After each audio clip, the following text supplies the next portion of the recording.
Something really creepy happened to me last month. I live in an apartment building. It's pretty standard for the most part.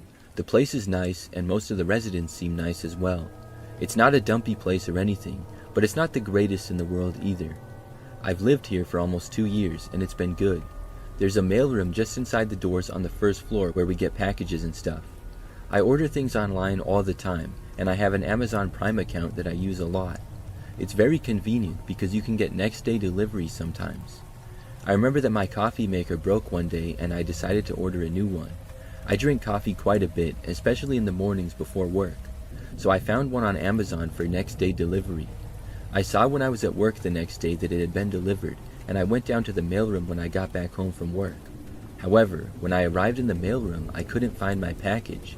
There's usually a lot of packages in the mailroom, but I looked at each and every one of them, and mine was not there. I didn't know if somebody had took it by mistake or what, because it said that it had been delivered. So I went back up to my apartment, and I was going on Amazon trying to figure out how to get my money back or something. Then, suddenly, there was a knock on my door. This was nighttime, so I didn't know who could be there. I got up and walked over to the door and looked through the peephole. Nobody was there. I opened up the door out of curiosity. There, sitting on the ground, was my coffee maker. I picked it up and was just so confused. I brought it inside and saw that the box was already open. The coffee maker was inside of it, but I had no clue why it was left on my doorstep now. After thinking about it for a while, the only thing I could think of was that somebody else took it by mistake. Maybe they thought it was theirs and opened it and then realized that it wasn't theirs. I really didn't know. That didn't seem to make a whole lot of sense, but I couldn't think of any other logical explanation. I also didn't know who had done it. I decided not to contact Amazon or anything. I figured this was just a freak thing and it wouldn't happen again. And at the end of the day, I had gotten my coffee maker like I had ordered. After a few days, I pretty much forgot about it. I used the coffee maker and it worked fine and everything. Well, sometime the next week, I ordered something on Amazon again. This time, it was skincare stuff. I went down to the mailroom to get the package when I got home from work again. It said that it was delivered. So when I looked in the mailroom, once more, I could not find it. When I looked at every package there and none of them had my name on it, I remembered back to the last time. I thought to myself, this better not have happened again. I went back up to my apartment and really did not know what to do. Sure enough though, later on in the night there was a knock at my door. I quickly went over to it and opened it. Whoever had knocked was gone, but my skincare products were also not outside the door. Instead, there was a note there. I picked it up and read it. It said, "To get your package, come to 112. That was the number of another unit on my floor. I didn't know all my neighbors or who exactly lived in 112, but I now knew who was stealing my packages. I did not go to the room to get it. Instead, I reported it to management of the apartment building. They ended up investigating by looking at the security footage. A guy who I had seen around a few times but never spoke to was the culprit. It showed him taking both my packages back to his apartment, then putting the things on my front step. He ended up getting evicted for it. Why he did that, I don't know."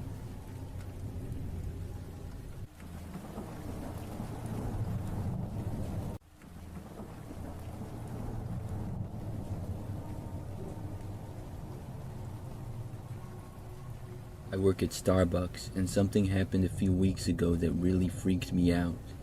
For a little background, I'm an 18-year-old female and have worked at Starbucks for about 6 months. So I was working until close one day, and I was behind the counter making drinks for most of the time. For much of the shift, I was kept pretty busy. I didn't really notice many of the people that would be sitting around inside. Our location is large enough that there's a good amount of tables and seats. It's fairly popular for people to bring their laptops and work and things like that. At one point, I noticed a few of the people sitting around. One of them was this guy sitting alone at a table on his laptop. He was probably about middle-aged, had dark hair, and was wearing a blue jacket. When I noticed him, he was staring at me. He didn't look away though when I saw him. I had to look away because it was weird. But then I just kept working and I didn't think about the guy or look over in his direction anymore. Hours later though, when things quieted down significantly, I was not quite as busy. At that point, I noticed the very few people that were still inside. I think there were just 2 or 3 people sitting around. One of them was the same guy from earlier, and when I noticed him, he was staring at me again and once more did not look away. It was almost unsettling how weird it seemed to me. I also thought that it was weird at first how he had been there for so long, but But I guessed it wasn't that strange for people to work all day in a coffee shop after all. As we approached closing time, it was now just me and another coworker. The other customers soon left, but the man remained. The closer it got to closing time, the more nervous I was. Was he just going to keep sitting here past close? Thankfully, with about 5 minutes left before we closed for the night, I saw him getting up to leave. Then he walked out the door, and I felt better. I stayed for a while longer until I was good to go. After I left work, I just drove straight home that night. The Starbucks is in an area with lots of other stores and restaurants right nearby, and it's always kind of busy over there. I live with my parents at their house, which is about a 10-minute drive from the Starbucks. So I drove home and then went inside. It was probably like 9 p.m. by that point. I just remembered that maybe about 10 minutes or so after getting back, I noticed this car parked on the side of the street outside. It was pretty much across from our house, and the engine of the car was running. What was strange is that it's pretty unusual for cars to be parked on the side of our street. It's not really in the city, and everybody has large driveways. I saw the lights to the car turn off, and I just decided to go over to the window and look at it. When I got closer, I noticed that there was somebody inside the driver's seat. It looked just like the same guy who had been at the Starbucks staring at me. At first, I thought that I was paranoid thinking about the guy, and there was no way that it was really him. But then he looked over at the house. I saw him for like a second, and then I quickly ducked down so that he wouldn't see me. I realized in that moment that it was for sure the same guy. This kind of freaked me out, because of course I wondered if he had somehow followed me home or something. I went away from the window, and I didn't want him to see me or anything. But a short time later, my curiosity got the better of me, and I went back. Not only was the car still there, but the man was still in the driver's seat and appeared to be looking at me. I moved away from the window again and found my dad, who was thankfully still up. He decided to go outside and confront the man. However, as soon as my dad left the house and began to walk towards the car, it quickly drove away. I figured that was pretty incriminating and that he probably wasn't just there because he was lost or something. Since then, I have not seen the man. Not in my neighborhood, and not at Starbucks, and I'm really happy about that. I'm hoping that I never see him again.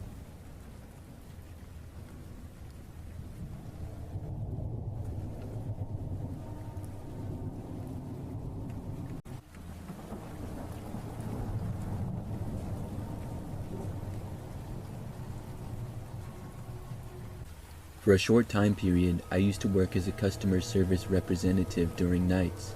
It was a job that I did from home. I would work my normal job during the day and then work the night shift at home taking calls. I had a guest room in my apartment that I worked out of, and it was normally pretty easy. I used my guest room as an office, and from like 8 o'clock at night until midnight, I sat at my desk with my headset and my computer. I was able to take calls, help customers for the business that I worked for, and stay at home. I was working a lot at the time to save up money, and I only did 2 jobs at once for several months. For this job though, I wouldn't be getting calls all the time. I'd get maybe like 10 a night, so there was a lot of downtime where I could just relax mostly, and I got paid the whole time, which was good. So, nearing the end of my shift one night, it was shortly after 11 p.m. This was not necessarily a quieter time, but it was just later. I found that there was about the same amount of calls regardless of the time, but on this night I hadn't happened to get a call in a little while. So then I got a phone call and answered. Except this was not the normal customer. When I said hello, at first nobody said anything on the other end of the phone. When I said hello again, this time I heard a man's voice start to speak. He did not sound normal though. It was like he was trying to disguise his voice or something. What he said next really creeped me out. The man told me that he was outside my apartment. I said, "Come again?" The man then said that he was right outside and claimed that he could see me. I asked if this was a prank, and he started laughing this creepy laugh. I didn't recognize the voice as anybody that I would know. I asked again why he called. The guy said that he just wanted to let me know that he was right outside my place and that I should go look. I didn't believe him at all. I said, "No, you're not." Then I hung up on him because I was not willing to play games with some prank caller. But then, moments later, there was a knock on my apartment door. Instantly, I was extremely nervous. I had truly thought that it was just a prank call, but now it didn't seem like it. I stayed where I was in my office. Then there was another knock on the door. I decided to get up and go and see who was there. I walked over to my front door, but by the time I got there, I looked out of the peephole and whoever had been there was gone. Then I got another call. When I answered it, it was the same person right away. He gave me another creepy laugh and asked why I didn't answer the door. I asked who it was in a nervous voice, and then he hung up on me. I was so creeped out, fearing that I was being stalked or something, and I called the police. I told them what happened, and they said they would send an officer to my location. As I was waiting for them to arrive, I got another phone call. When I answered it, it was the same person, but just laughter. It was really creepy. Then they hung up again. When the police officer arrived at my apartment, I told him what happened, and he looked all around the building. Unfortunately, he never located who did it. After that, for the rest of my time working that job, nothing else like that happened. I still don't know who did that to me or why.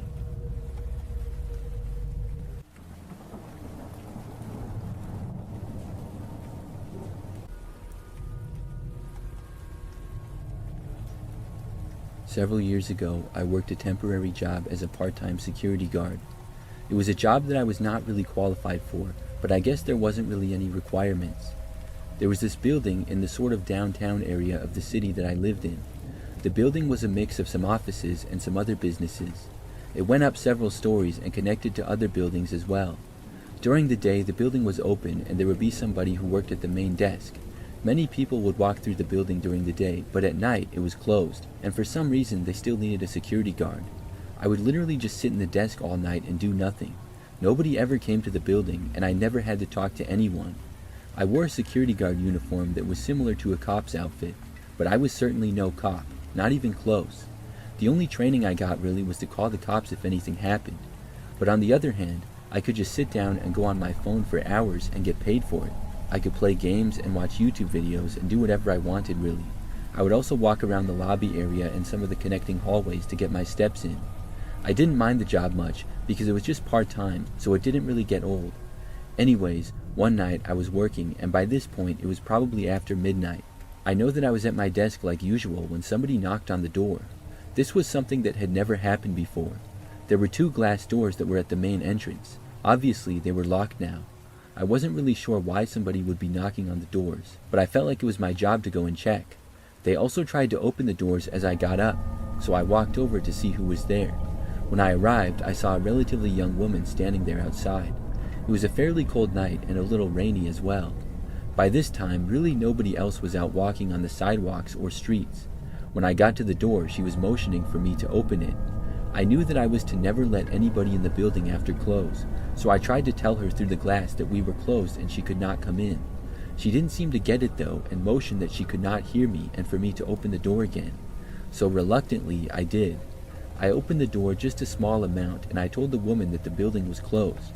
She said something like she was very cold and needed to use the restroom quick. I told her that the building was off limits, and I gave her directions to a building nearby that was actually open. She did not seem satisfied, but accepted what I said and started to walk away. Then I closed the door and went back over to my desk. That was the first time that anybody had ever come to the door while I was working. In fact, it was the first time that I had ever interacted with anybody at the job. However, not more than 20 minutes later, I heard a knocking at the door again. This was really weird, but then I figured that it was probably the same woman there again for some reason. I walked over and saw that there was now a man standing right outside the door. He had a hooded sweater on, but that didn't seem very suspicious because the weather would call for that. The man knocked again and waved me over. I walked over to him, and then without really giving it a second thought, I opened the door a crack. I was going to tell him the same thing that I told the woman. However, literally the second that I opened the door, the man barged his way in, pushing the door into me. Then he pushed me over, knocking me to the ground. Before the door swung back and closed, another man forced his way inside and stepped over me as I was on the ground now. I did not have any weapons, and I wasn't getting paid enough to stand there and fight the guys. So I got up and quickly ran out the door and left the building. The men were now both inside to do who knows what. I ran a safe distance away and I called the police. I walked around the sidewalks freezing cold, hoping that the men didn't come after me or anything. Soon though, the police got there and I flagged them down. 3 cars with a total of 5 officers arrived on scene, and some stayed and talked with me while others entered the building. And thankfully they were able to apprehend the 2 men who were still inside the building. They also tracked down that same woman who I had talked to earlier. Apparently she was the getaway driver for the men and was in on it, which made sense. After that I went back to work, but quit a short time after. That was a little too much action for me. I'm still mad at myself for opening the door and letting the guys in. I had just talked to the woman and that had gone fine though, so I wasn't really thinking. I guess maybe their original plan was to try to get her in the building. When that didn't work, they decided to go in by force.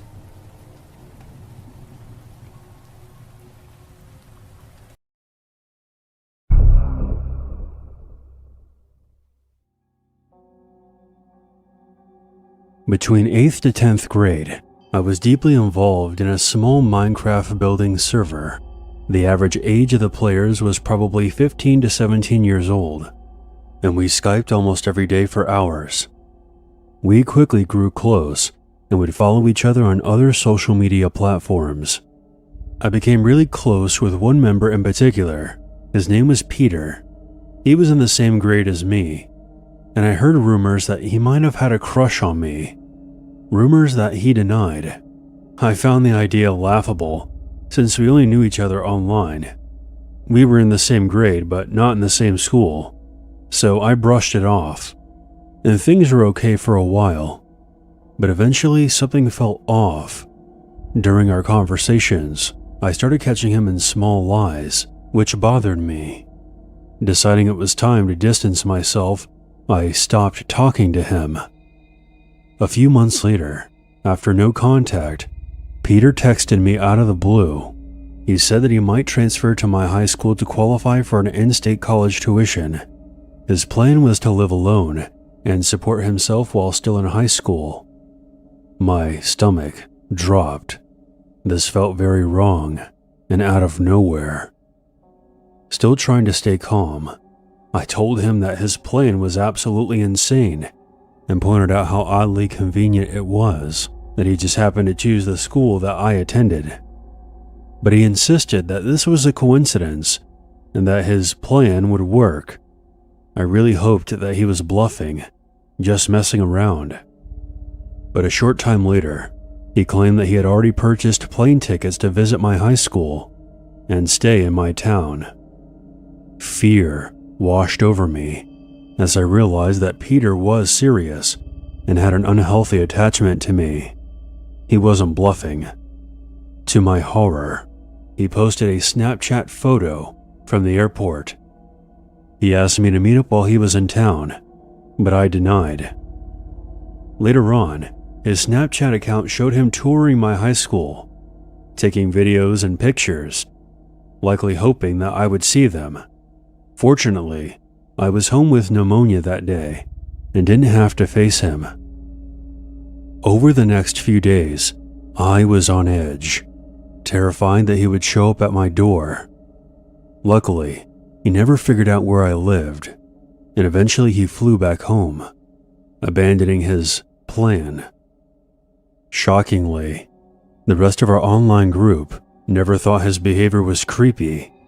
I felt like I was going crazy for finding it severely disturbing. I hoped my rejection of the meetup and continued silence would end things.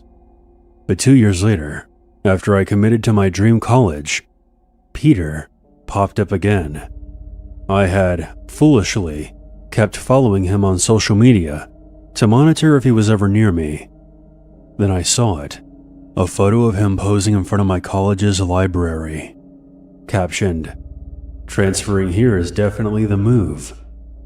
I don't know if he ever did, but I never ran into him on campus. A few months later, he found out that I had a boyfriend and contacted me on Skype for the first time in 2 years. "Do you think he's going to protect you?" Out of fear, I blocked him and unfollowed him on all social media. I admit that I made mistakes back then.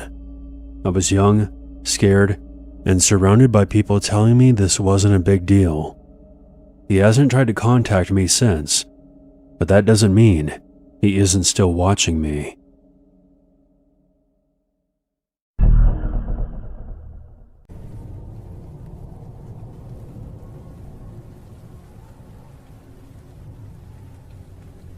When I was in college during my junior year, I lived in a house with another guy. His name was Sam, and we had met the year prior in a class project. I had a good amount of friends in college, but I wasn't able to find a good living situation, because for a while I didn't know if I was going to be transferring schools or staying. I ended up staying, which I was happy about, but I was kind of late to find a place for the following year. It was pretty much a situation where I would have to live in the dorms again. But then the guy I had a class with kind of randomly asked me if I knew where I was living, and I said no. So he told me that he needed a roommate for a house that he was living in. I pretty much said yes right away. I felt like I had gotten lucky at the situation, and I didn't know Sam very well other than the class that we had together. We had never hung out or anything, but I figured that it would be fine. So the house was pretty small and old, but other than that it was better than the dorms. It had an upstairs with 2 bedrooms and a bathroom. Then downstairs was another bathroom, a kitchen, living room, and a dining room. After moving in, things started out fine. I didn't really do much with Sam, we mostly kept to ourselves, but I didn't have a problem with him at all, and he was cool. However, several months into living there, some strange things started happening. One night, I remember that I heard a door keep opening and closing downstairs. It was really weird. It was like it kept opening and then closing right away, non-stop. It creeped me out, so I got out of bed and went to look. By the time I got downstairs, though, nobody was there. It was so weird. I went back upstairs, and Sam's door was closed, so I assumed he was asleep. I didn't know how to explain the noise, but I was able to go back to bed a while later. Now, like a week or so after that, I remember that I was woken up to the sound of somebody knocking on my bedroom door. I thought that it had to be Sam, obviously. After waking up, I asked what he wanted, but he didn't answer me. I got up and went over to the door and opened it, but nobody was there. It was really strange. Then, later on, one time when I was doing homework late at night, I heard footsteps downstairs. I assumed that it was Sam, but then he texted me asking if I was downstairs. When I said no, he said that he heard someone down there. I did as well, and it really creeped me out. So I remember that we both went downstairs and looked all around, but didn't find anyone. It was really strange, and we even considered calling the police, but decided not to.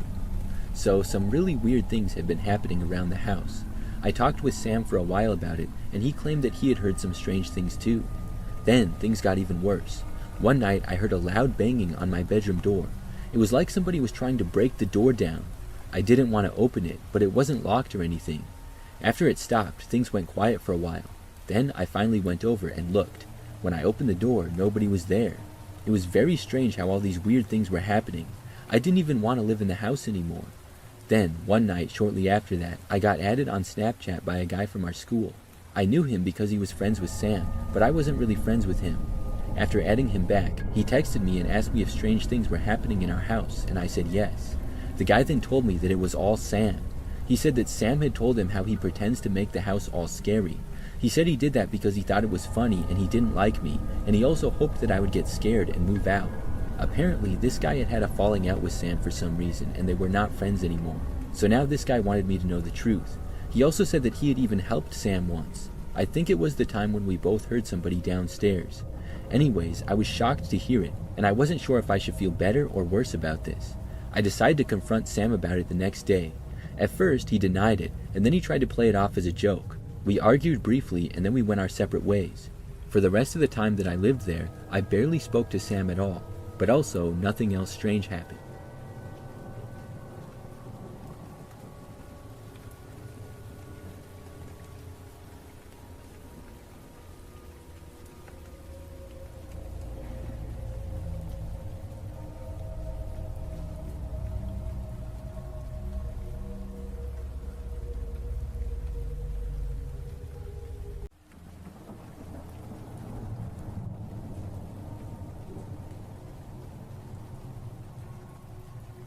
About 25 years ago, I used to work at a gas station.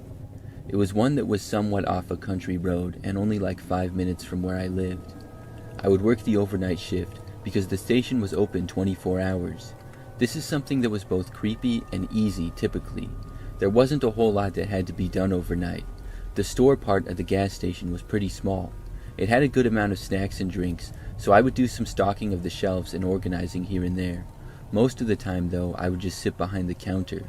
We had this TV that was hanging from the ceiling in the corner that I used to watch at a really low volume. Without that, I would have been truly bored out of my mind most nights. But the TV was amazing, because this was before smartphones, so I couldn't just go online or whatever. During the day, a lot of people would drive on the road that the gas station was on, and they would stop.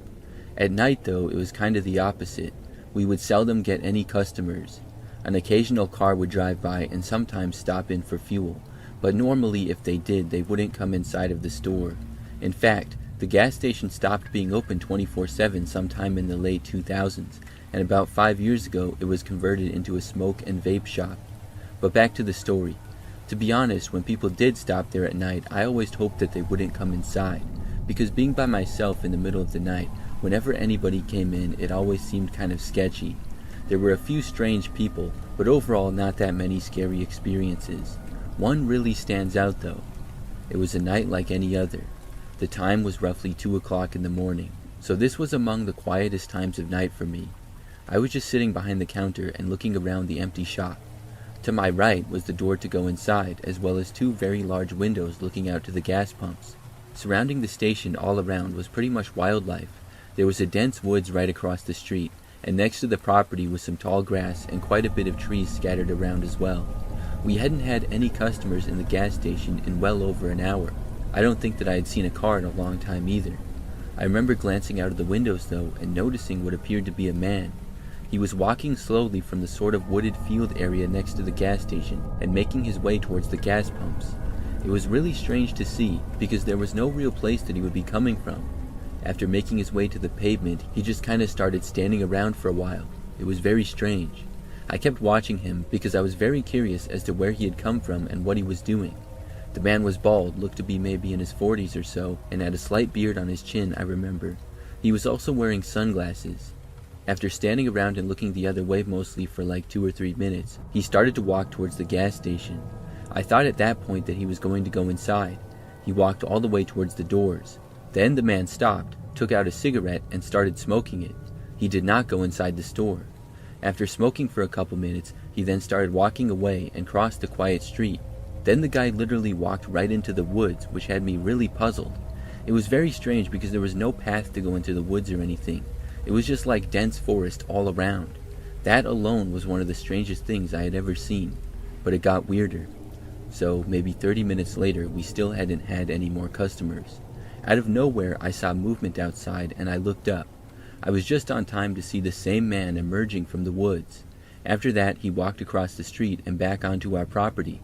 This time though, he walked all the way to the front door and actually went inside. When he was in the shop, he started walking for the counter.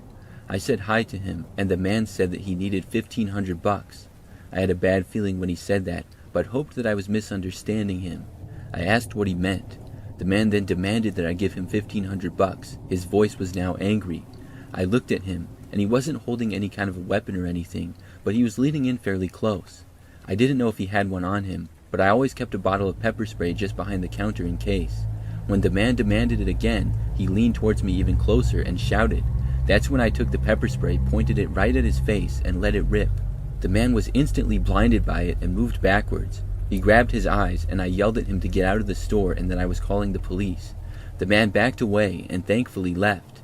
When he got outside, he walked around covering his face, then crossed the street again and went back into the woods. It was very weird. I kept an eye out for the rest of my shift, but I didn't see the guy again. In fact, I never saw him for the rest of the time that I worked there. It was one of the weirdest situations I've ever had.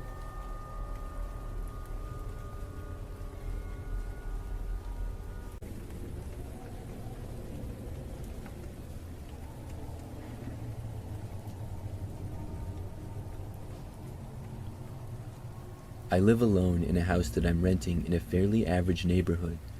I moved here last year and something really crazy happened shortly after. So it all started one day when I noticed this car parked a ways down the street. It was across from my house and a little ways down. It sort of stood out because it was a red car, so it got my attention. I went outside to get my mail at the end of the driveway, and I remember that as I did, I noticed that there was a man in the driver's seat of the red car. I found that strange because I had noticed the car out there like an hour earlier. So had he just been sitting in the car the whole time? When I saw the guy, he was not looking at me, but looking down at, I'm guessing, his phone. I just casually turned around and then walked back inside of my house. It didn't seem like too big of a deal to me or anything. So as it got later, the sun started to set. I was passing by the front of the house and I noticed the red car was still there. But also I could see that the man was still in the driver's seat. And then I saw that his driver's window was down and he appeared to be taking a picture of my house or something. His phone was out and sort of pointed in my direction. I didn't think that he could see me or anything, but I moved away just in case. Several minutes later, when I looked, he was finally gone. It was a pretty weird thing, but he was gone now, so I figured that was that. As strange as it might be, I just hoped that he would never return. But I was wrong. 2 nights later, I was at home by myself, and it was much later at night now. I didn't have work the next day, so I was staying up pretty late. I was in my bedroom and I heard the sound of a loud bang coming from the back door. I got up and was instantly thinking that someone was trying to break in. After leaving my bedroom, I started to head towards the back door but slowed down. I heard another loud bang and looked around to see if I had any kind of a weapon. I really didn't though. Maybe I am unprepared, but I just never thought that somebody would try to break into my house. I then heard whoever it was trying to open the back door to the house. Thankfully, it was locked. I went over and looked out of a window. I just barely saw what looked like a man there, but I couldn't really make out any details. Everything was happening so fast. For some reason, I did not call the police right away. Looking back, I don't know why. You would think that would be the first thing to go through my mind in that situation, but I guess you never know how you will react in certain situations until you get in them. So anyways, there I was at the back door with some guy trying to get in. I got this crazy spontaneous idea and took out my phone. No, I still did not dial 911. Instead, I went to YouTube and looked up a really loud and annoying alarm sound. I clicked on the first video and thankfully I forgot to turn my volume up because an ad started playing. Then I skipped the ad and turned my volume all the way up and hit play. The annoying alarm started blaring, and thankfully it worked. The guy at my back door stopped trying to break in and he moved away. He then went back around the front and left my property. Then, after I calmed down a little, I finally came to my senses and dialed the police. They came out and looked around and saw some slight damage to my back door. I filled out a report and then the police left and said they would look around for the man. However, he was never found to my knowledge. I believe that it was the same man who I had seen days prior. I don't know for sure, but those two suspicious situations seem to be linked to me. Thankfully, nothing like that has happened since.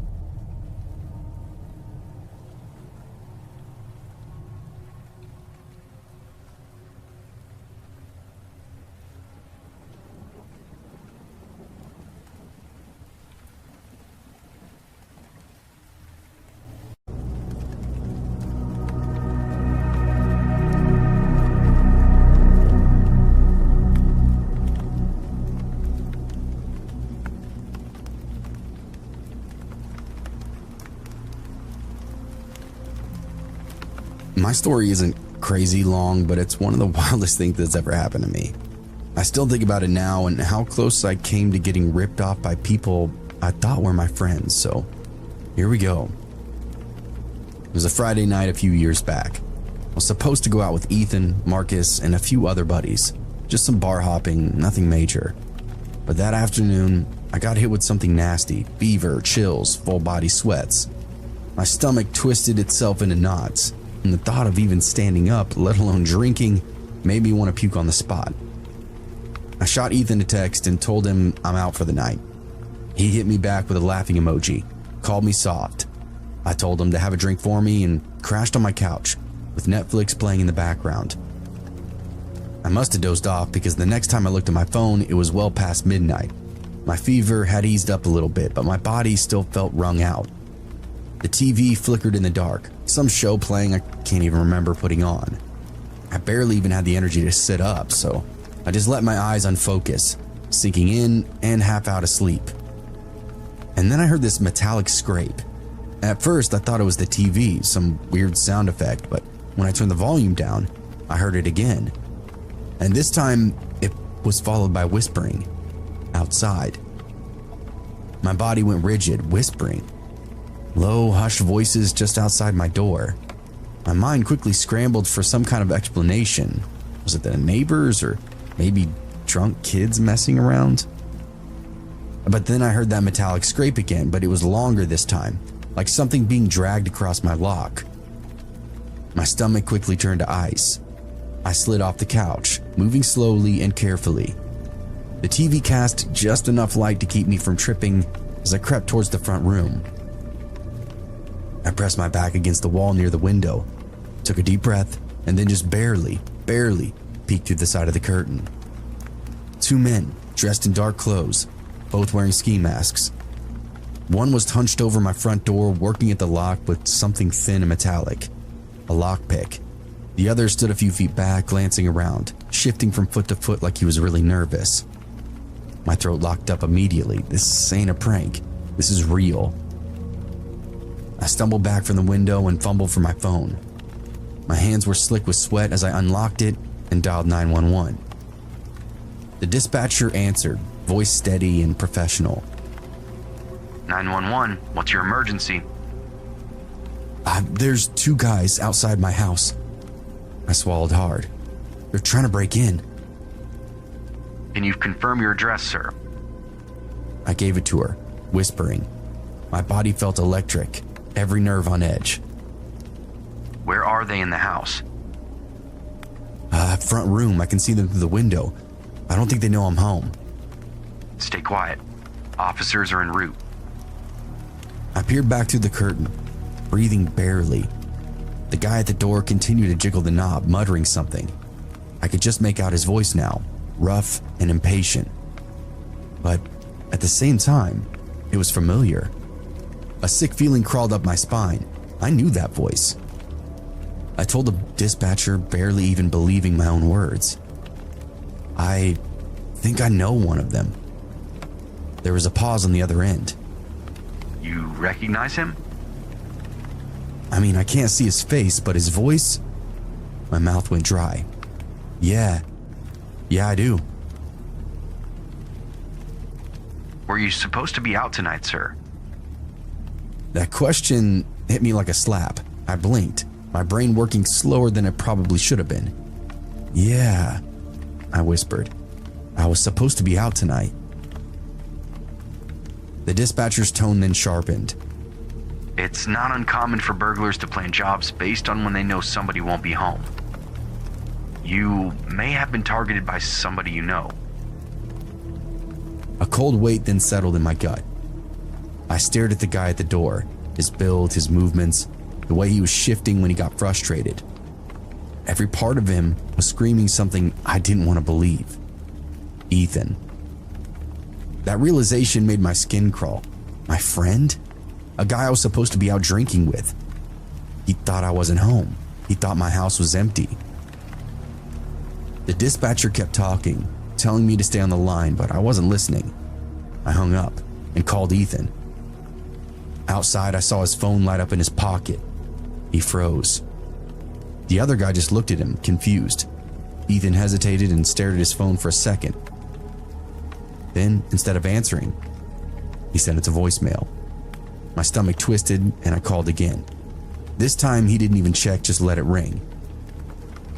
I swallowed down the fear and that rage bubbling up underneath my skin. I typed out a text with shaking fingers. I'm home and I can see you. Ethan checked his phone and stared at the screen, and then bolted.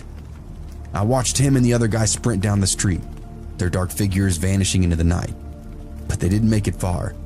The second they hit the driveway, red and blue lights flashed and sirens ripped out through the air. The cops were already here. The moment the sirens hit, Ethan and his accomplice skidded to a stop, and for a split second, they looked at one another, then bolted in opposite directions. It didn't matter though, the cops were already fanning out, voices barking commands. Hands where I can see them! Down on the ground now! Ethan hesitated just for a second, then dropped to his knees, hands in the air. His friend wasn't as smart. He made it halfway across my neighbor's yard before 2 officers tackled him hard into the grass. I stood there frozen at my window, watching it all unfold. It really didn't feel real. The same guy I shared drinks with, laughs with, confided in, was now cuffed, face down on the pavement. A few moments later, the officers knocked on my door. I let him in, and my legs were still feeling like they weren't attached to my body. I gave my statement and recounted everything that I saw. The whole time, my voice was distant, like I was telling somebody else's story. It turns out Ethan and his buddy weren't first-timers. They were tied to a string of break-ins across the town. Small stuff mostly, electronics, cash, anything that could flip quick. He'd been robbing houses for months and months now, including mine apparently. The reality of it all didn't hit me until after the cops left and my house was quiet again. I locked the door, double-checked the windows, and then sat in the dark staring at my phone. I don't really know what I was waiting for. A follow-up for the police or my friends, really anything, but nobody reached out. I sat up for most of the night totally perplexed, half paranoid. It was a really weird feeling. I ended up just taking more cold and flu medicine and forced myself to pass back out. Over the next few weeks, I distanced myself from some of the more sketchy friends I'd made over the years and got all the info I could on Ethan. He went away for a few months, maybe a year, but he's out and about again. He even tried apologizing to me, but I still don't talk to him. Folks like that definitely aren't worth the trouble.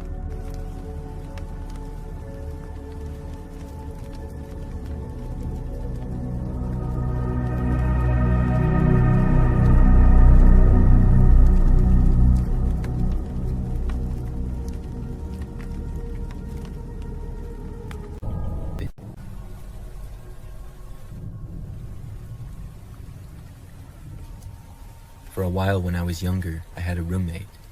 We shared a small 2-bedroom house together just outside the city.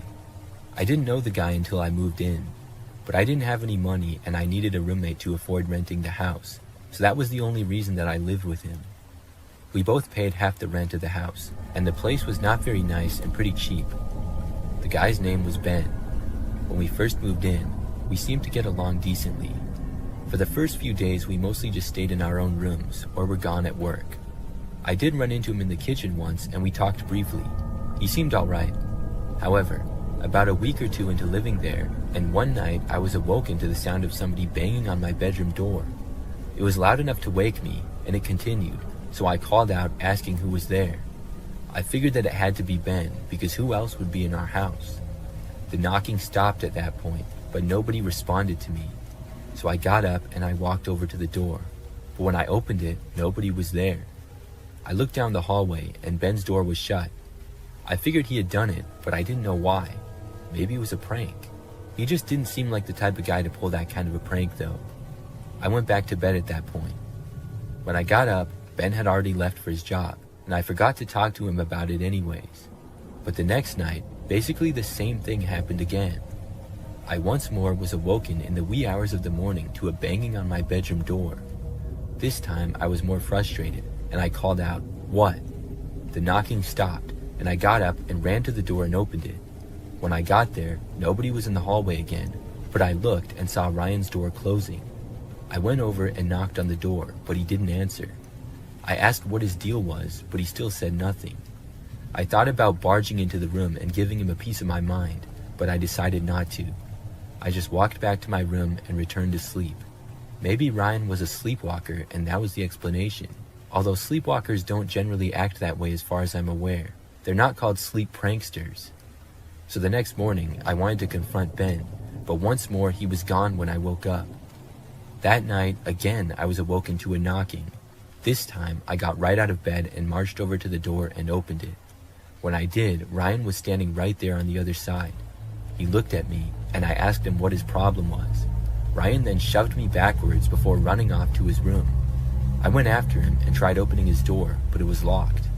I banged on it for a while, but he didn't answer. So then I just went back to bed again. I was planning on finding a way to move out as soon as possible. The next morning, Ben was not gone yet. When he left his room shortly after I got up, I confronted him. I asked him what on earth he was doing. Ryan said flat out that he didn't like me and he didn't want to live with me. I told him that I was going to move out as soon as humanly possible. Within a few days, I had found an apartment and moved there, which was good because I didn't like living in that house anyways.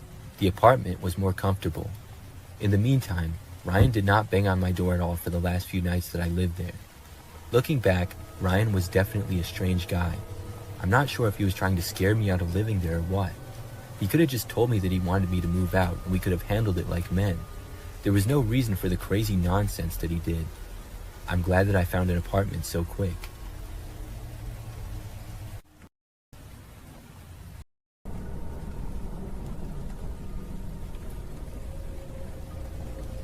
A few years ago, I stayed at an Airbnb for the first and last time in my life.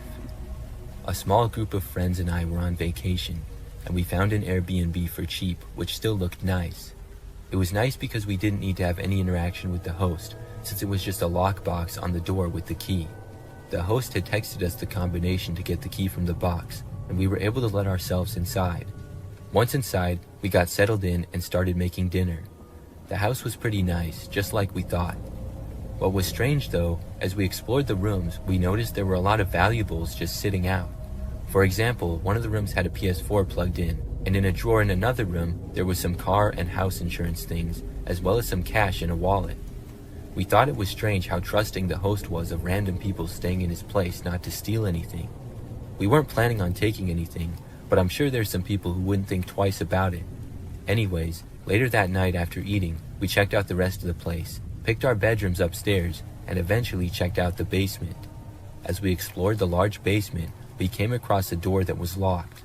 The door being locked itself wasn't anything strange, but the fact that many valuables were left laying around in the house made us think, if none of the valuables were behind the locked door, what would the door need to be locked for, and what was behind it?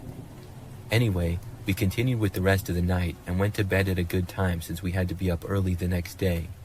In the middle of that night, while sleeping in my bedroom upstairs, I was woken up with the urge to pee. I tried to go back to sleep, but it was bad enough to keep me up and I had to go to the bathroom.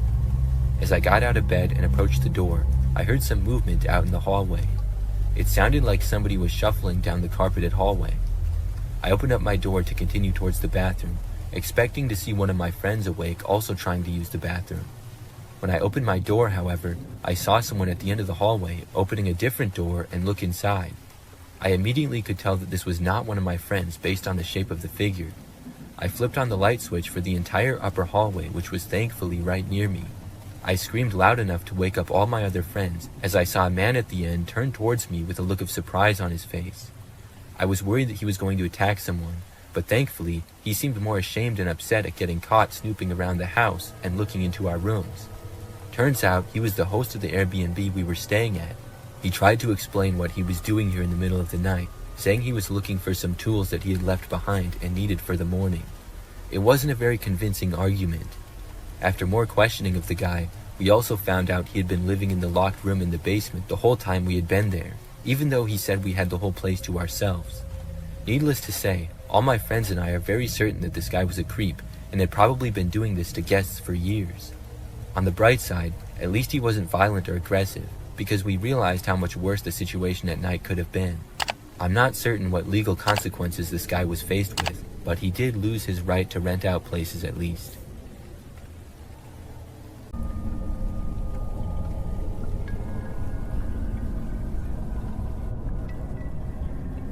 I live alone in a house and have lived here for 2 years now. This is an event that took place several months back and is still very fresh in my memory.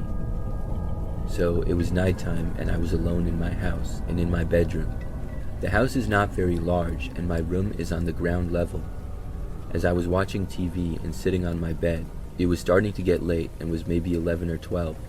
Because it was late, things were very quiet aside from the volume on my TV, which was not that loud. All of a sudden, I heard this noise from the back end of my house.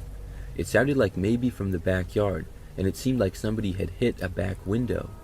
Before I could compute what was going on in my head though, I heard glass breaking. The sound was coming from the same area. Then I knew that somebody was breaking in. My first reaction at that point was to run to my bedroom door and lock it, which I did. I heard whoever had gotten in the house was still at the back side of it. Then my next course of action was to dial 911. I went over and located my phone, which was also on my bed. I quickly scrambled to dial for the police.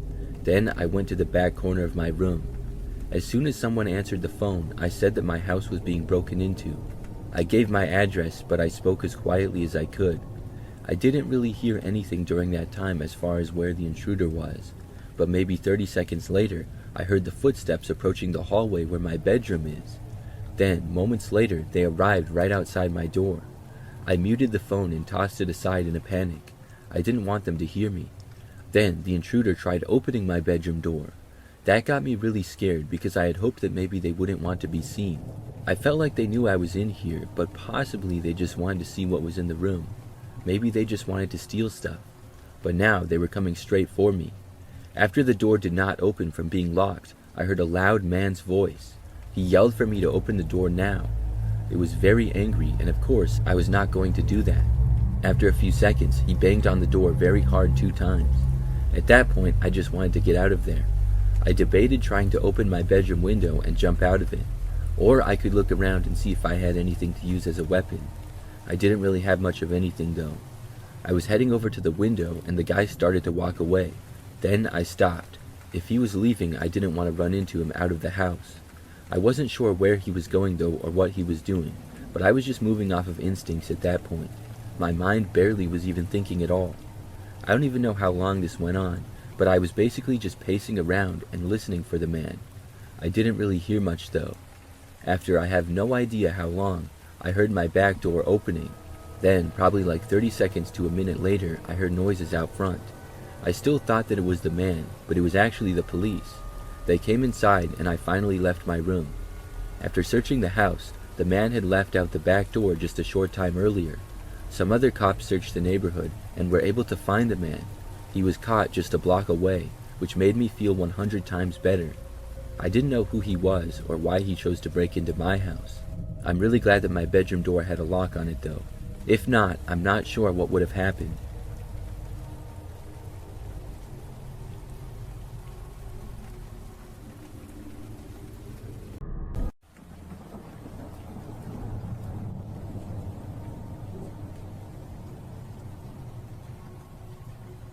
This is something that happened several years ago.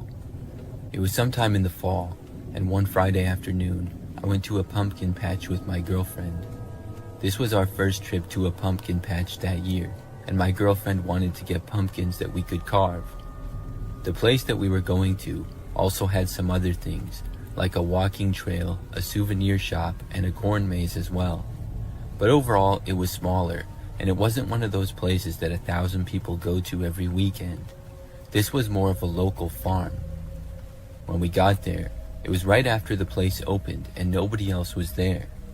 We parked in a grass field and it didn't even have any other cars in it. I noticed that there appeared to be one employee there because there was a guy standing near the entrance of the pumpkin patch. I assumed him to be the owner of the farm.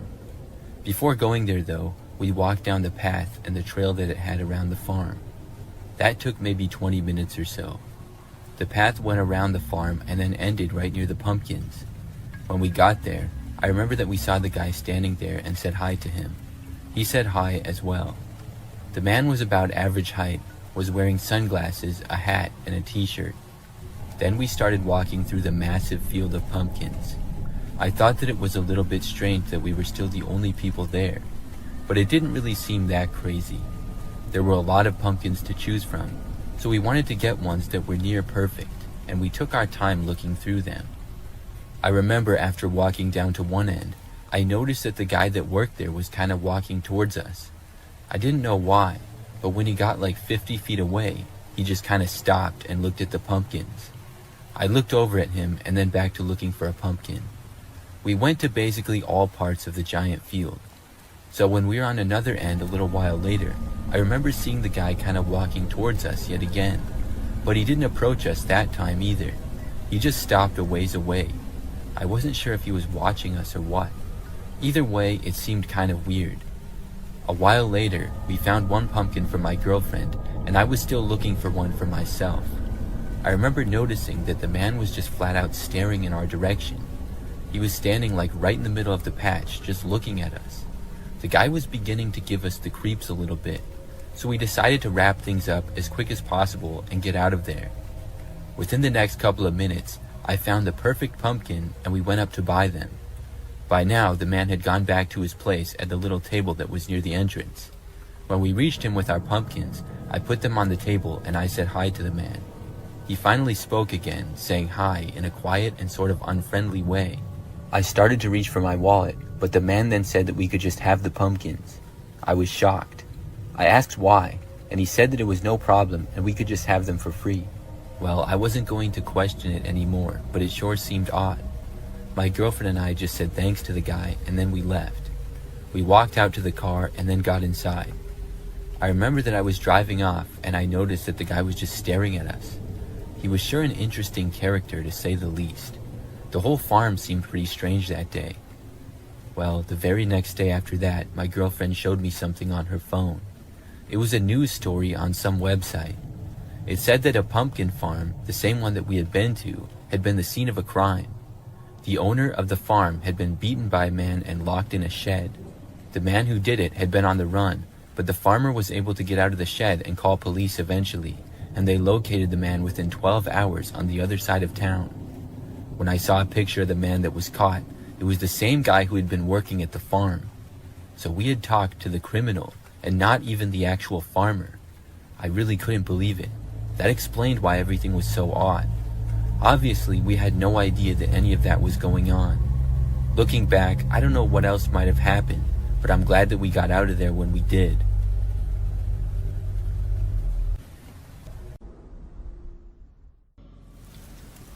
I live in a small country where things still go bump in the night, and that doesn't go for just creepy local legends.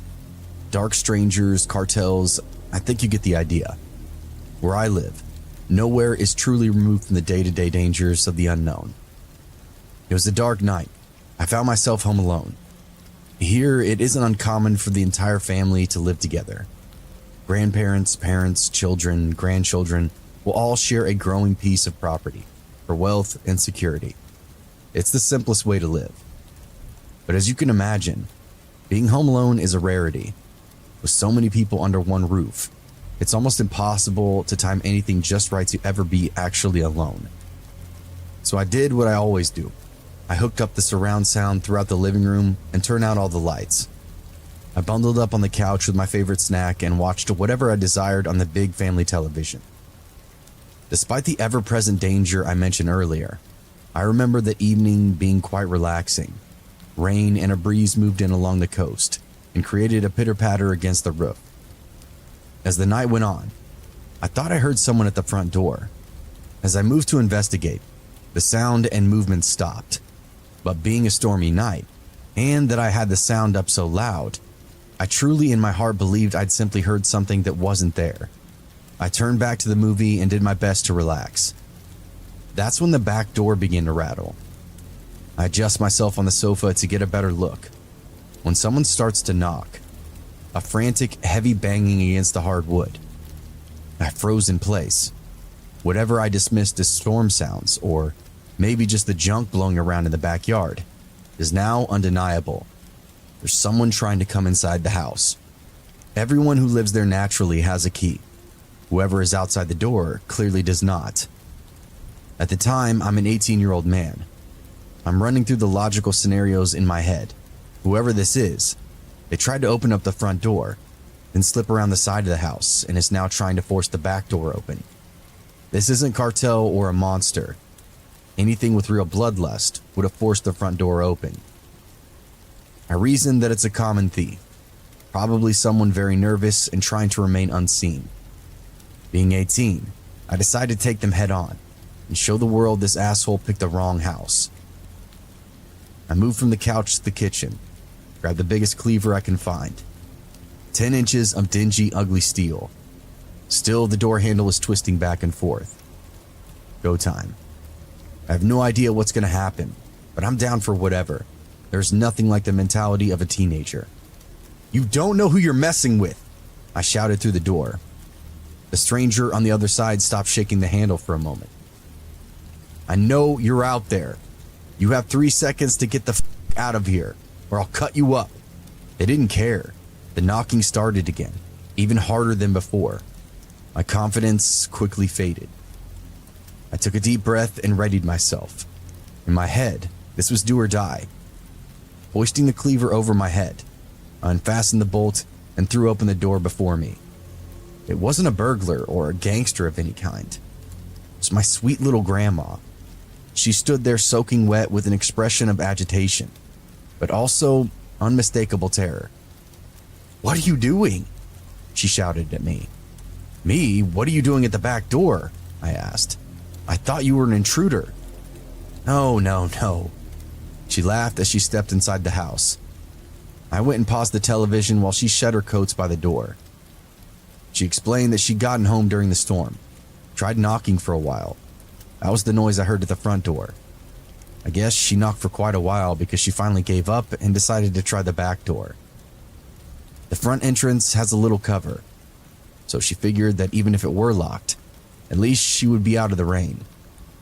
That's when I started to hear the commotion and decided to go to war with whatever was outside. Glad I didn't though, because I seriously almost killed my grandma.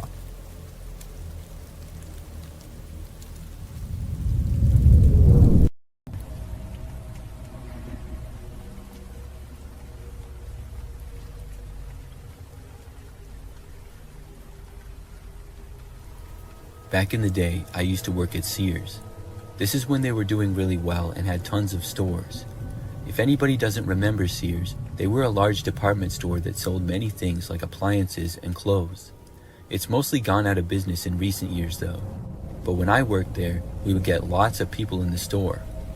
Well, one time I was working a long day in December. With it being around Christmas time, there were lots of people shopping for gifts and stuff. It was also a weekend, so that added to it. I worked basically all day and I saw countless people.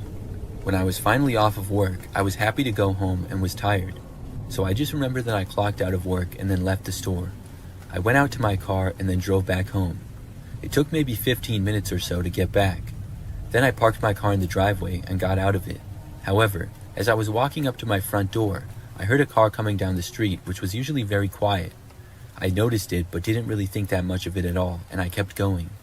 However, as I was opening my door to go inside, I happened to hear the car slowing down. I looked over to see that the car was starting to pull over to the side of the street in front of my house.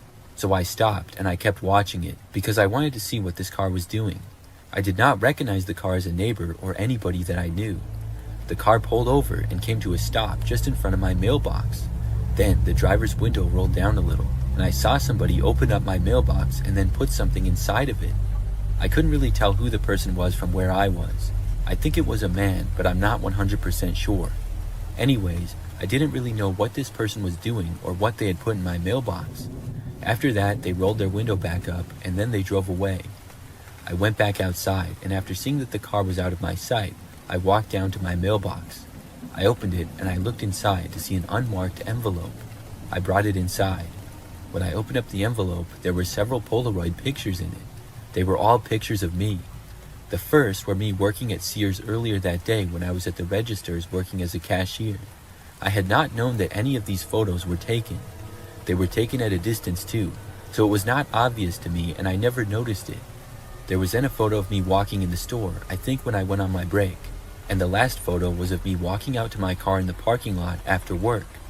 This was clearly taken from inside of a car that was also in the parking lot. I hadn't noticed any of them. Of course, I was very freaked out by this. I didn't know what to do about it or anything.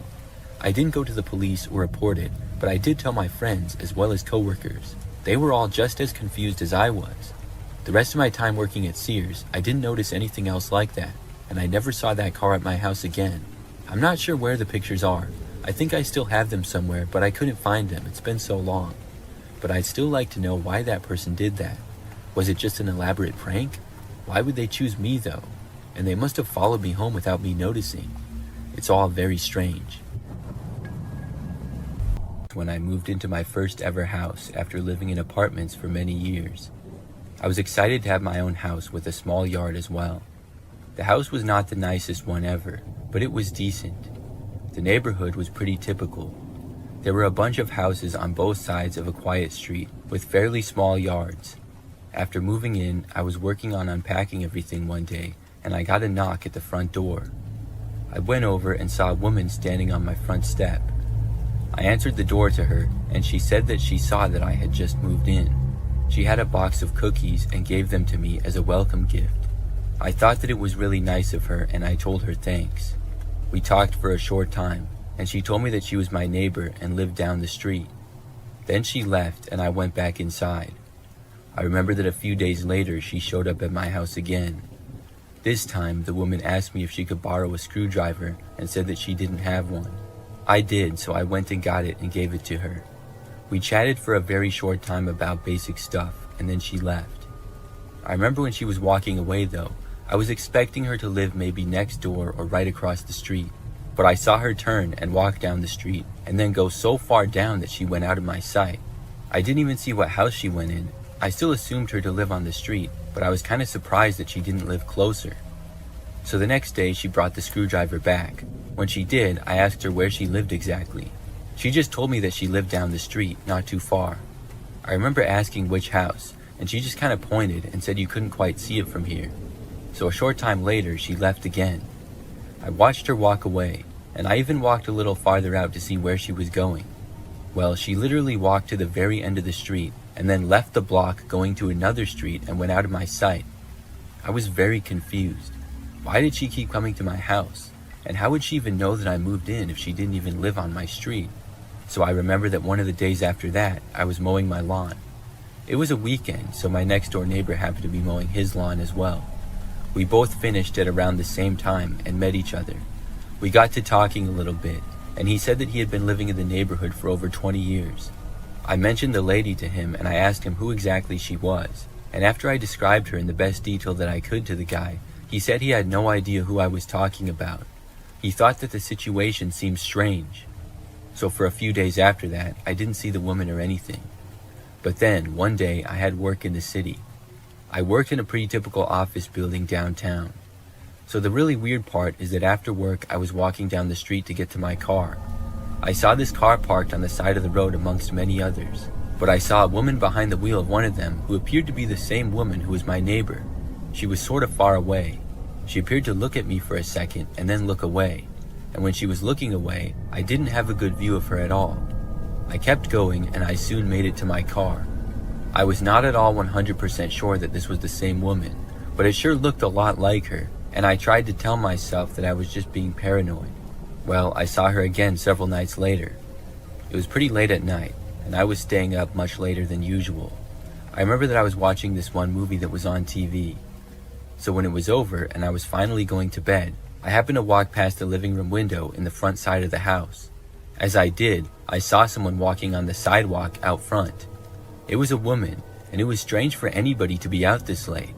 But when I looked closer, I saw that it was the same woman who I kept seeing. I was so confused by this that I was just standing there staring at her. She then turned and looked at me. When she saw me, even from far away, I saw a surprised look come over her face. Then she started walking off rather quickly. I actually went over to my front door and opened it up. I was so confused that I wanted to just ask her what was going on. When I opened the door, I went outside and stepped out into the yard. The woman turned and looked over her shoulder as she was walking away. I called out to her, asking what was going on. She did not stop, but instead turned back and started running. She ran out into the street, and I got to the end of my yard, but I didn't leave my property. I was not going to chase after her, but I wanted to see where she was going. The woman then ran to a car that was parked on the side of the street, across and a few houses down from mine. Then she got inside and quickly drove away. I was left as confused as ever. If she was my neighbor, why would she be driving away from here? I just went back inside and went to bed, and surprisingly, after that, I never saw the woman again. I'm still very confused about it. I'm not sure who she is or what she wanted.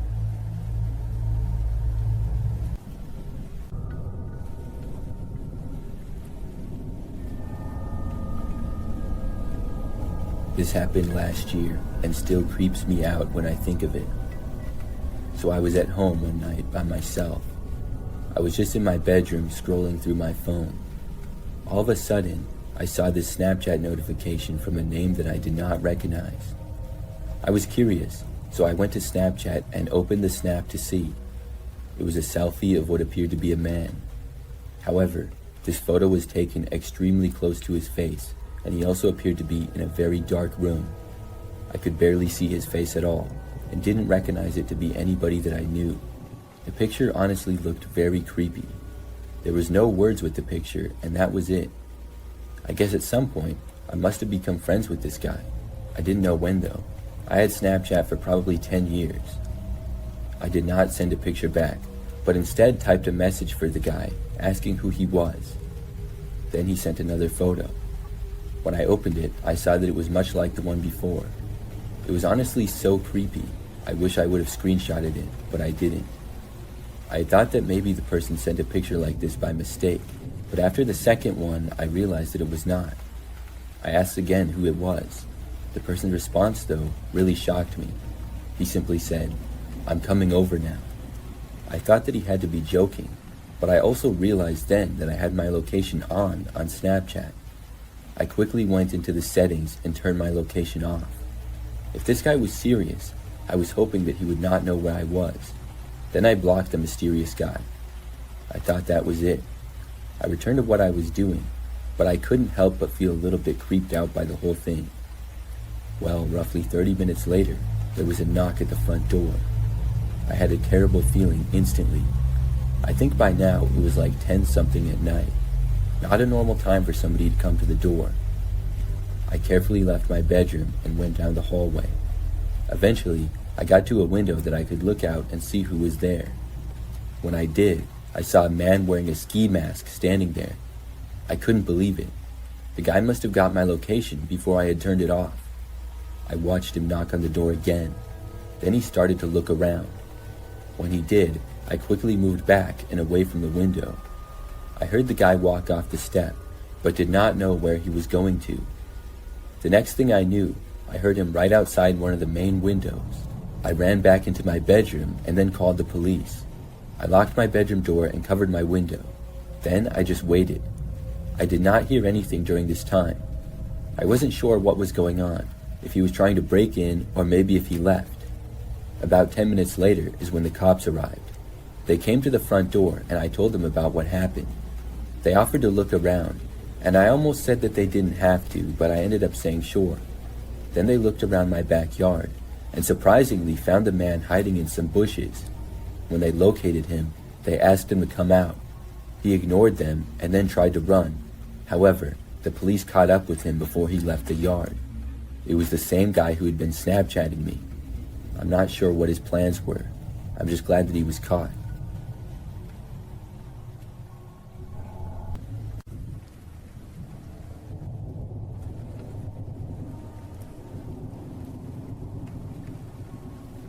This happened one summer afternoon in 2018 when my partner, my stepdad, and I decided to check out an abandoned factory near my parents' house. We were just picking up my partner when we passed by it, and without thinking much about it, we started talking about exploring the place. My stepdad, who tends to act on impulse like us, pulled over right by the building and we decided to go for it. It didn't take long to find a way inside. The factory was falling apart with broken windows, walls crumbling down, and most of the roof was missing. The only real obstacle was a doorway that had some debris in front of it. We cleared that away, and as soon as we stepped through the door, something felt off. It was the middle of the summer, but the air inside the building was freezing cold. I don't mean it was a little chilly, it felt like winter. It wasn't even a damp kind of cold, like what you would expect from an abandoned building. And anyway, there was enough holes in the walls and roof that it shouldn't have been that cold. The inside was just as trashed as the outside. Piles of broken machinery, rusted metal, and old wooden beams lay scattered around. As we moved farther into the building, my partner and stepdad went ahead to check out another room, and I wandered off by myself to look through some cabinets that had been left behind. It was like everything had just been abandoned overnight. Files, worker IDs, and even older sheets from the late 90s and early 2000s were scattered everywhere. Most of the orders were packed and ready to be shipped, but none of them had ever been sent out. My stepdad pointed out how strange that was, and the factory looked like it had been closed for many decades, even though the most recent date I found was 2002. The building at most had been abandoned for 16 years. I have no expertise in something such as how quickly buildings decay, but the whole place seemed very run down for only 16 years. As we were talking about how weird the place was, I started feeling something else. It wasn't just the cold or the dust or the abandoned vibe. I was getting a feeling of danger, like something was watching us, or maybe waiting for us to leave. I can't describe it any better than that. It was like my fight or flight response kicked in, but I didn't know why. I told my partner and stepdad, and they agreed that we should head out. It was odd, and we hadn't heard anything or seen anything strange, but we all felt it. We made our way back to the car, and just as we were pulling away from the building, my partner and I both noticed something. In the doorway we had just come through, standing there, was a figure. It was hard to make out clearly. It kind of looked human, but not exactly. Something about it didn't sit right. It was like a person, but not. The figure didn't move, as it just stood there, staring at us. My stepdad didn't seem to notice since he was too busy driving. My partner and I looked at each other at the same time and asked if we had seen that thing in the door, so it was definitely not our imagination. We never went back to the factory. I can't shake the feeling whenever I drive past the building to my partner's house. I drive past the abandoned factory so often, and I wish I had never gone inside, because I think about it every time I drive by.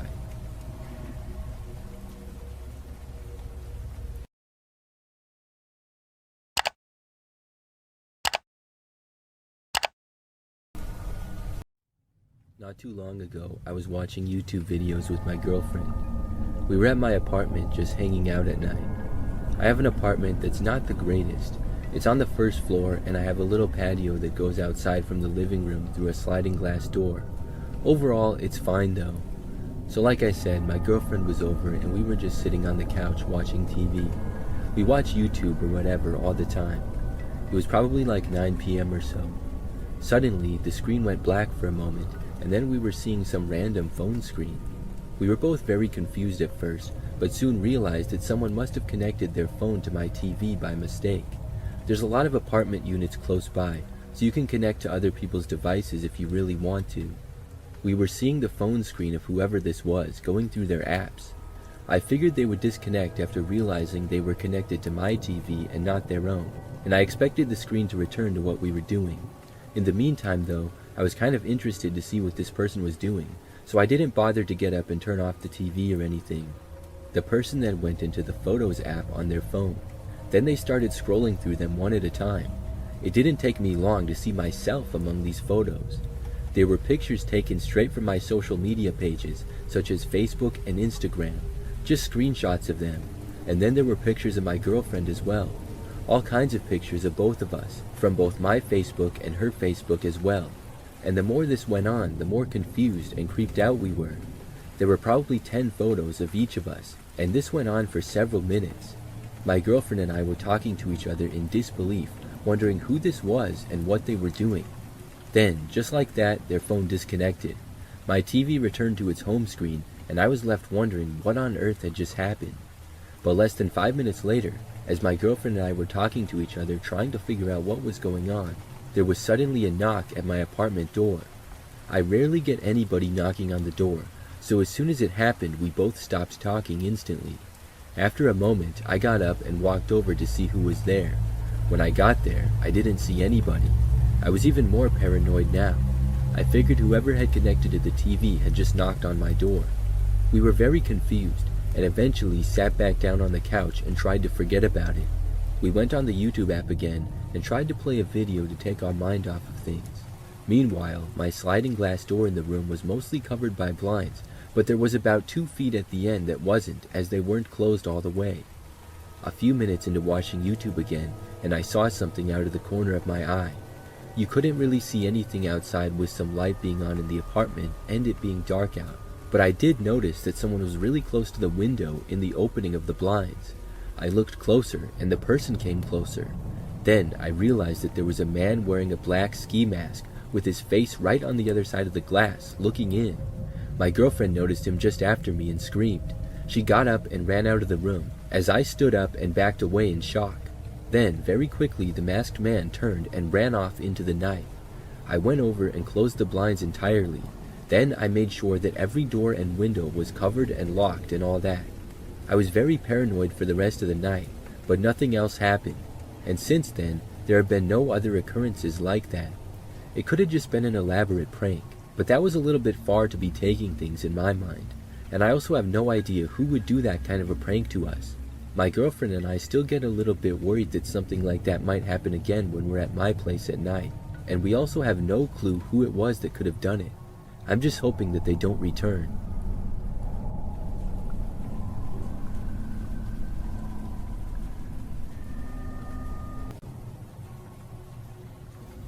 This story takes place in the fall of 2016, right in the heat of the whole killer clown thing that was going on for a while. My cousin and I were both in middle school at the time, and I was staying over at his house one night. There were quite a few people in the house that night, including us, my aunt and uncle, and my younger cousins. It will be easier to understand the story by explaining the layout of the house and yard first. They lived in a rather large double-wide trailer that they bought that was positioned on a flattened part of a hill. Their driveway is a rather steep gravel slope that connected to the road at the bottom of the hill. Behind the house and up the hill was nothing but woods. My cousin and I were the only ones still awake this night, watching TV in the living room. We kept hearing noises in the woods behind the house. We could see into the woods from the window in the living room where we were sitting, but we didn't pay much attention to the noises since it was kind of windy. Plus, my uncle had lots of motion lights outside the house. The motion lights were positioned in the back facing the woods, the side door close to the driveway on the opposite side of the house, and on the porch that overlooked the front yard and the road. Because of all the motion lights, we weren't too worried about anyone or anything being outside, since anything out there would trigger the lights. We had heard lots of stories and watched lots of YouTube videos about the whole killer clown thing that was popular at the time. Personally, I didn't think that it was real. I thought it was just prank videos. Also, we live in a small town in northeast Tennessee where everyone owned some sort of firearm, including my uncle. We were never afraid of anyone dressing up as a clown and trying anything. The only lights on in the house were the TV and the dim light up above the kitchen sink that was only a few feet behind the couch. Suddenly, the motion detector light in the backyard turned on. We noticed, but we didn't think anything of it.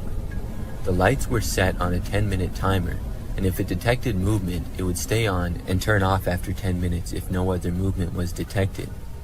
After 10 minutes, they went back off, so we figured that it was just an animal, which wasn't uncommon. After about 20 minutes, I went to the bathroom down the hall. I did my business and washed my hands. But when I came out of the bathroom, the motion light on the side of the house by the side door that entered into the laundry room turned on. I could see it shining through the thin blinds that were on the door. I heard what sounded like footsteps on the gravel outside, and then the doorknob started rattling quickly like somebody was trying to open it. Luckily, the blinds were shut, so whoever it was didn't see me. I ran back into the living room to tell my cousin. My cousin had heard the same thing I did, because he was already up and halfway into his dad's room to wake him up. At that point, I saw the light from the front porch come on, so I got up to look out the window that looked out to the porch, but I couldn't see anything. My uncle had quickly grabbed his pistol and a flashlight and was out on the front porch looking for whoever or whatever it was. My cousin and I were behind him on the porch watching. He looked around with the flashlight for a bit, and eventually we saw something. There at the bottom of the hill in the ditch by the road was someone dressed up as a clown in a cheap-looking costume. The clown was facing up the hill towards us, and it just looked at us and waved. My uncle fired a warning shot, and the clown ran across the road and into the woods. My cousin and I didn't sleep anymore that night, while my uncle stayed out on the porch for a few more hours to make sure that nobody came back. I don't doubt that it could have just been a high school kid playing a prank trying to scare whoever was in the house. After reading some more experiences with these clowns of people's lives actually being threatened and in danger, it still scares me to think of what the clown would have tried to do if he was able to get inside the house.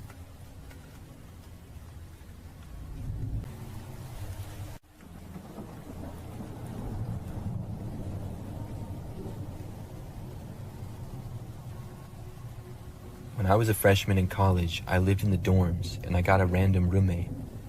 I thought that it would work out fine, because I get along well with most people and make friends pretty easily. I figured that my roommate would probably get along with me as well, even if we didn't like the same things. Obviously, I hoped that he would have similar interests, and maybe we could become good friends, because I didn't really know anybody else at the university that I was going to at the time. Well, when I moved into the dorms, my roommate was not there. His name was Ryan, and his stuff was there, but I wasn't quite sure where he was. After my parents had helped me finish moving in all my stuff and left, Ryan was still nowhere in sight. In fact, he did not show up until the next day. It was when I got back from my first class and had a little bit of time left before my next one. When I entered the room, Ryan was just there, sitting at his desk and apparently doing homework. Ryan was about average height and weight, had glasses, and short blondish colored hair. Right away, he did not seem very friendly. When I entered the room, he turned and looked at me, but did not say hi or anything. Just as fast as he looked at me, he turned his head back to his desk. I said hi and walked over to him and stuck my hand out for a handshake. I remember he sort of hesitated, but did shake my hand.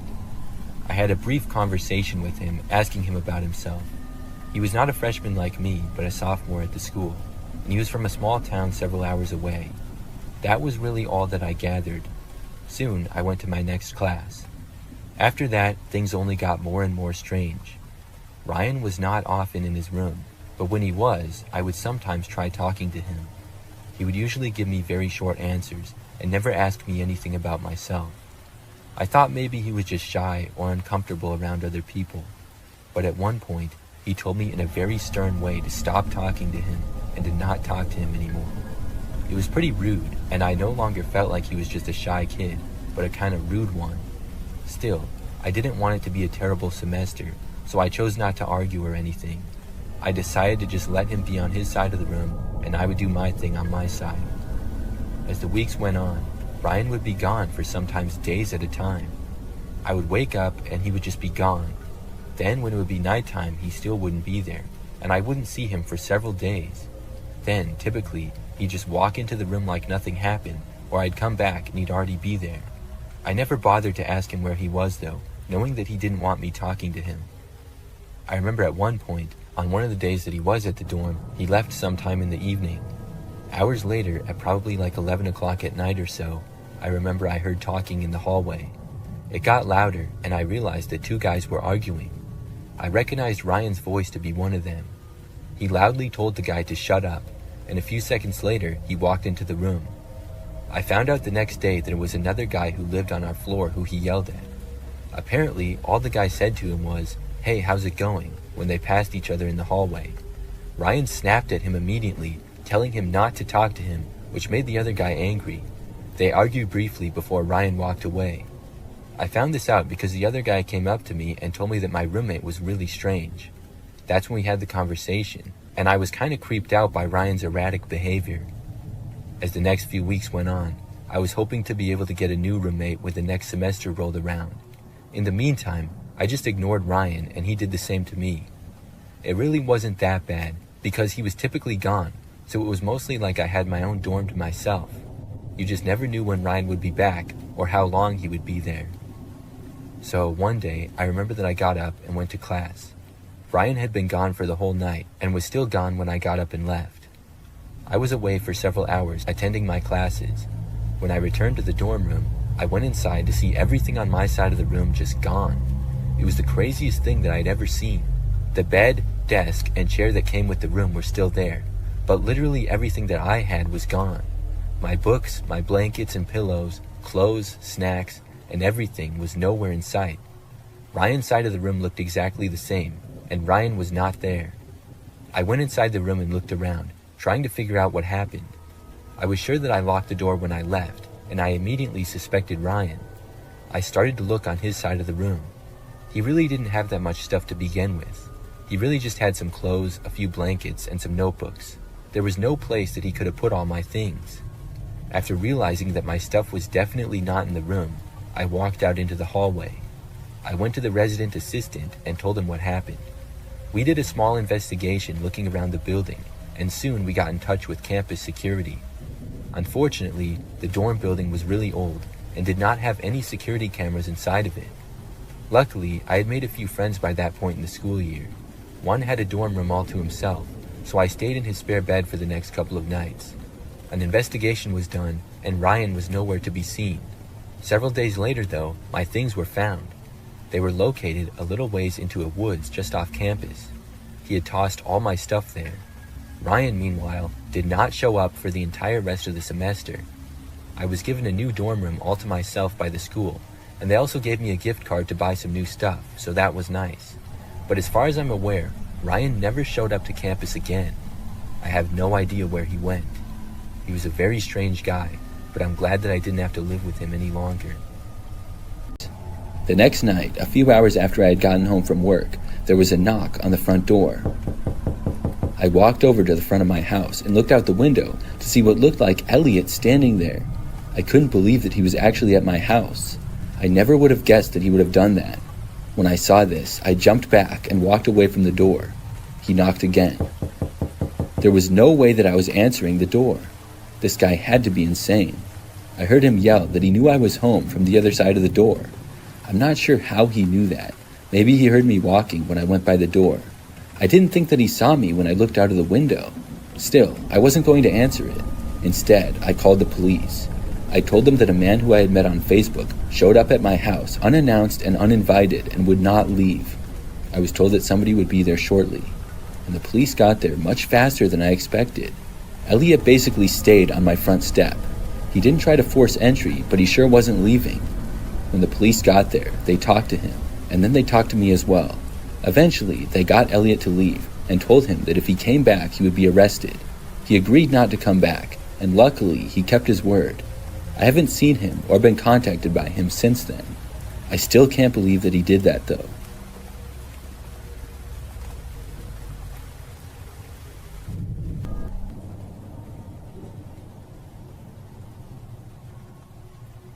This is the story of the time that I got a job from Craigslist. Years ago, when I was in college, I hardly had any money.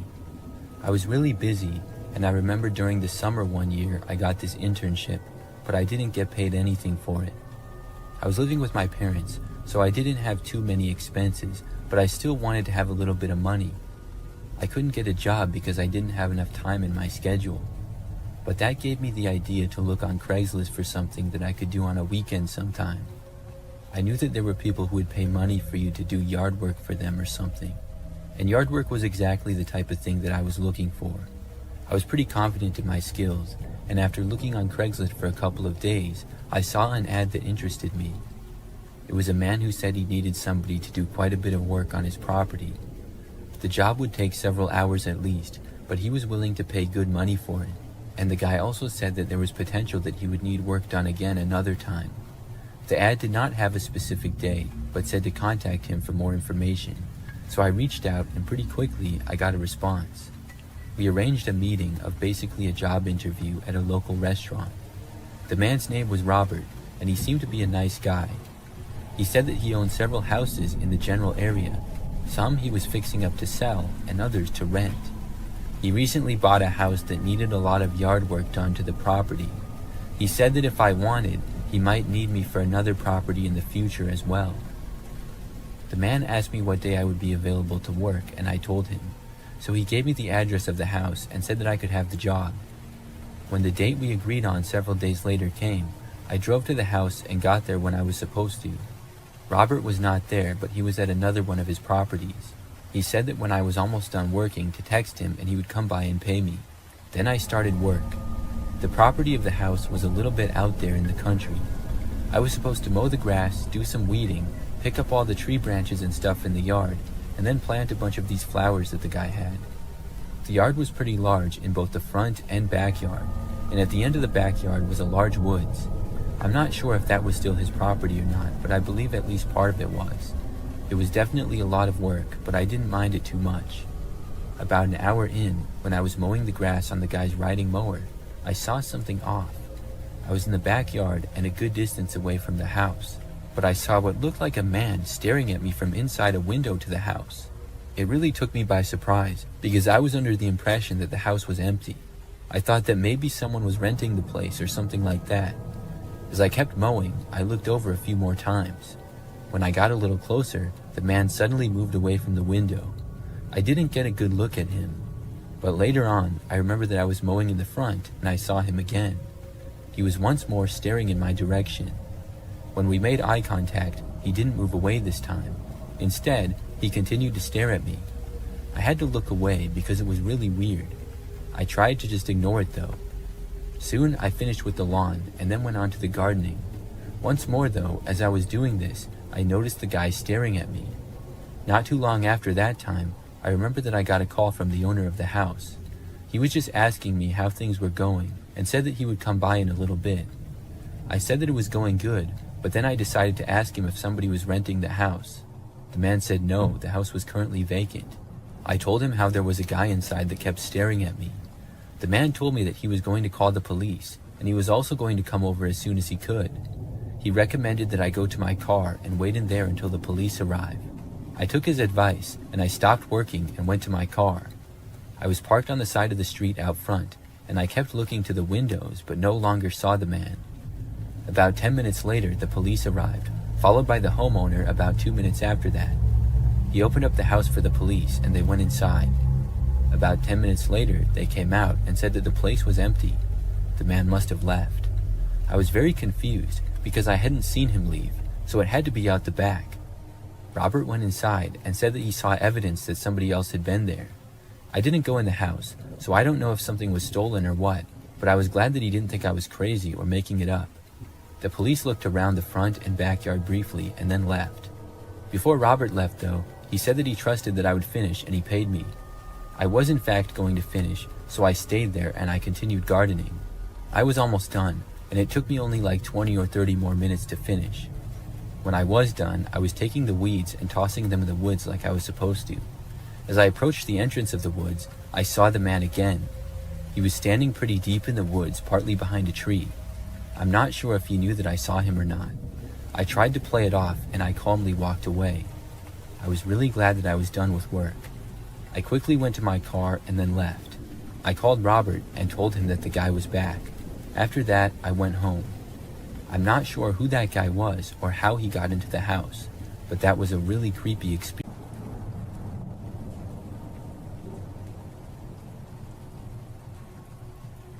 I have a horror story from Snapchat that happened just last year.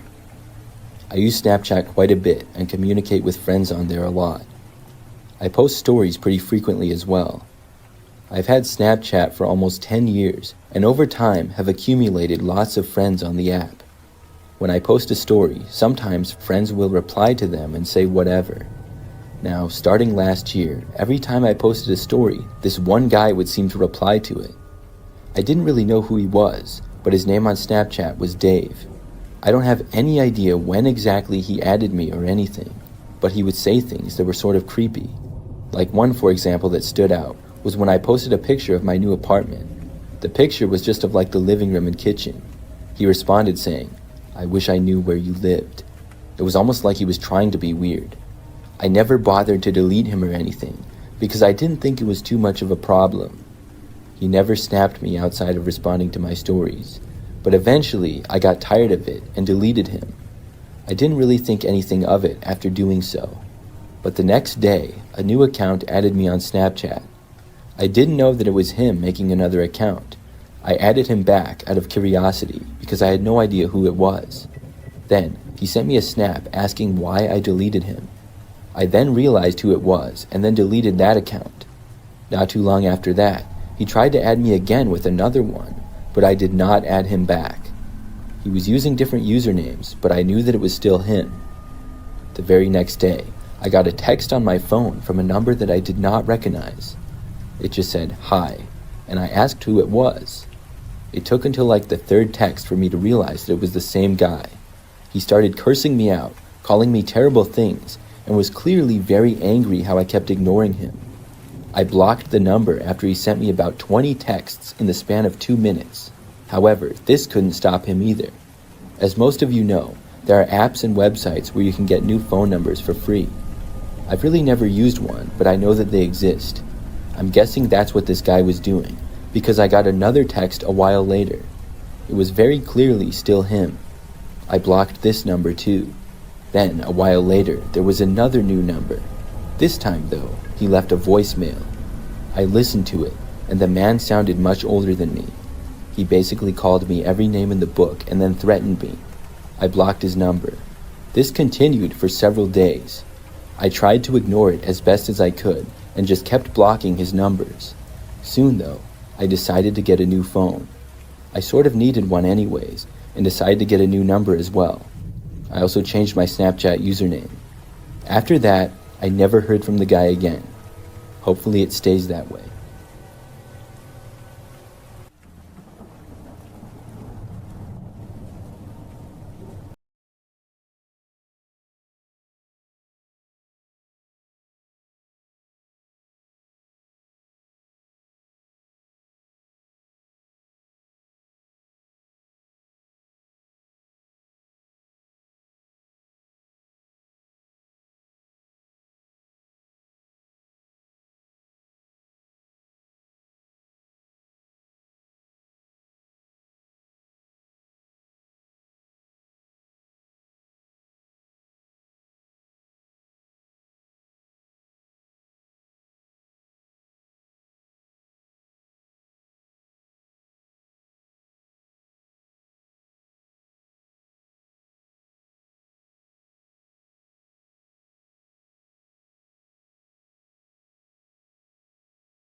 Several years ago, I moved into a new apartment. This one was nicer than the previous apartment that I had been living in, and I was excited to live there. I got a one-bedroom place on the first floor of the building in an apartment complex that had a few different buildings. So after moving in, within probably 2 weeks of living there, I remember that I got this strange text message. I did not know who it was from because I didn't recognize the number. The text just said hi, and I ignored it, assuming it to be a wrong number or something. Several days later though, I got another text. It was from the same number, but it said, "I can see you." I found this to be more suspicious now. I wondered if this was actually a wrong number or maybe something else, but quite possibly it was just a prank from a random number.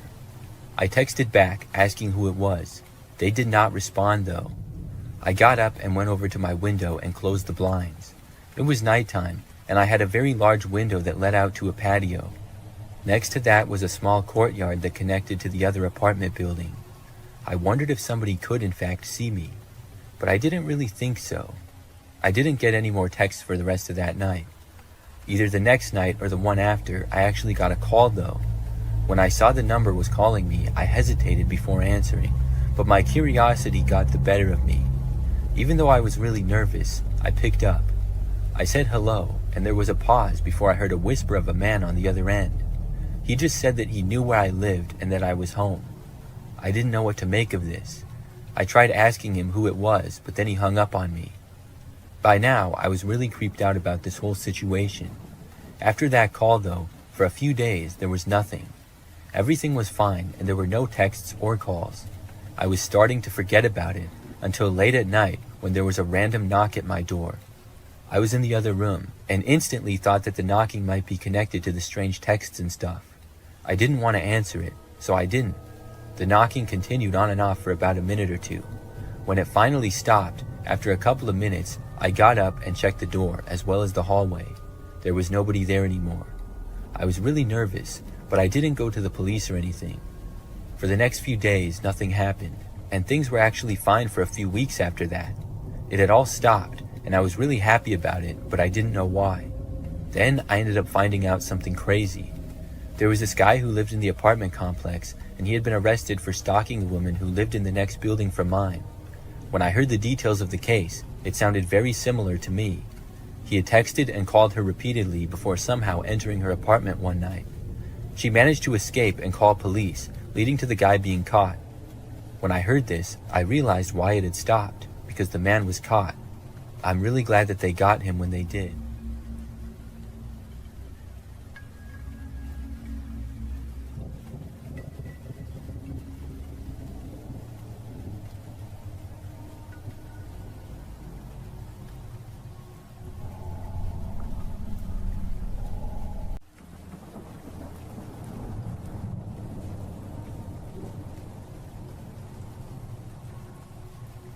This happened just last summer. I live by myself in what I would describe as a typical apartment. I have one bedroom, a bathroom, kitchen, and living room pretty much.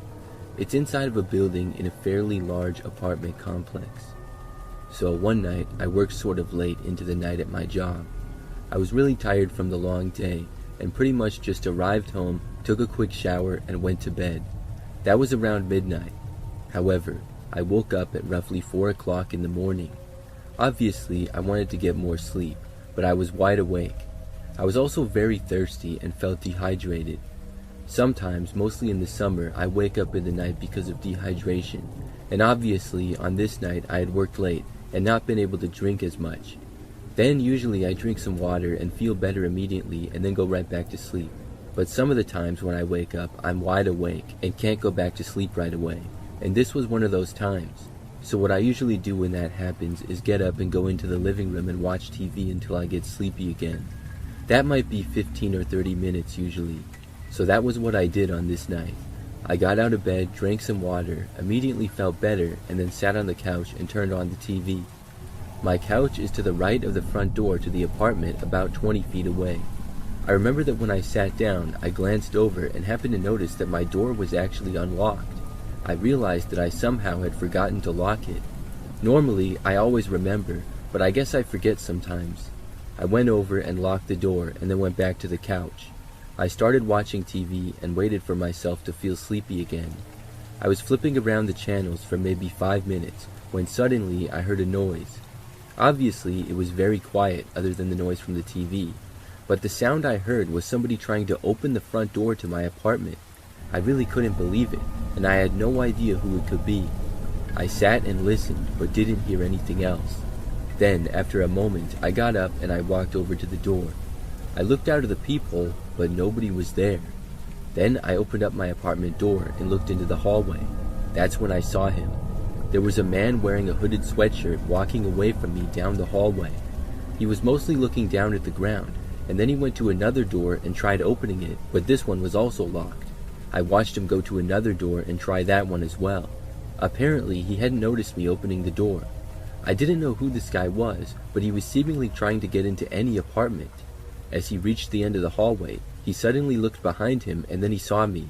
When he did, I quickly closed the door. I was afraid that he would come back, but he didn't. Soon after, I went back to bed. I'm really glad that I woke up when I did that night and locked my door, or who knows what could have happened.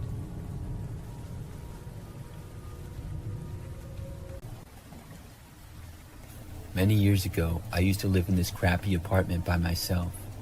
I had a 1-bedroom, 1-bathroom unit on the second floor of the building. During the time of this event, I'd been living there for over a year. So one night, I was by myself, and I had been home for several hours. It was about 9 o'clock at night or so, and I was hanging out in the living room. I remember that I kept hearing the sound of somebody walking down the hallway. Like I said, the apartment was not the nicest, and it was kind of old. So the walls were pretty thin, and you could hear whenever somebody walked down the hallway. But it wasn't a big problem, because the building was usually pretty quiet, and there were maybe 10 or 12 units total on my floor. So it didn't happen very often where people would walk by. But I seemingly heard somebody walk back and forth down the hallway about 10 times in the span of like 5 or 10 minutes. After hearing this person walk by, I got curious as to what was going on. I got up and walked over to my door, and then looked out of the peephole. After looking out for maybe 10 seconds, I heard footsteps. Then I saw a man walk down the hallway right past my door. He was kind of tall, thin, and had sort of long hair, and I didn't recognize him as anybody who lived there, but I figured that he probably did. After walking past my door, he went down the hallway. I kept watching for a little bit, and then I started to walk away. But I heard the footsteps then coming back, like he turned around, so I walked back over to the door and looked out of it again.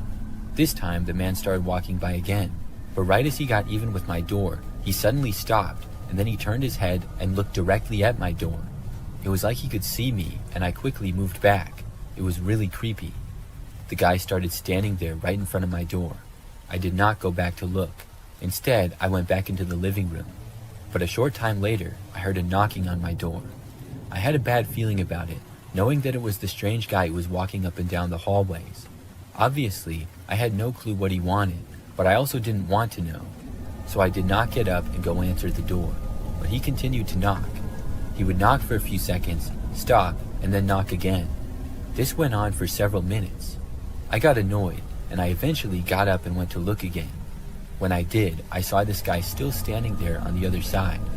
He started knocking seemingly louder than before, now pounding on the door with his fists. Then he actually tried opening my door. It was locked, but I moved away again, hoping that he wouldn't be able to somehow get inside. He kept alternating between pounding on the door and trying to open it. After this went on for a while, I heard the sound of someone else's voice in the hallway.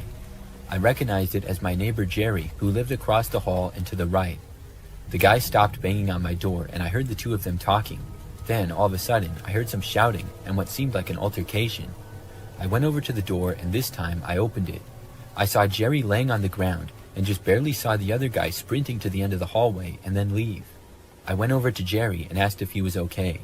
Jerry said that the guy had punched him in the face and attacked him. I went and called the police, and then Jerry and I waited for them. Jerry was fine, but he said that he had wanted to see what all the racket was about because he heard the guy knocking on someone's door. He went out and questioned the guy, and he said at that point the guy just attacked him. The police looked around, but the guy had left the building. After that, the man did not return. I don't know why he was trying to get into my apartment, or what he was even doing there. I feel bad that Jerry got beat up, but I'm glad that he was okay. The whole thing was very strange.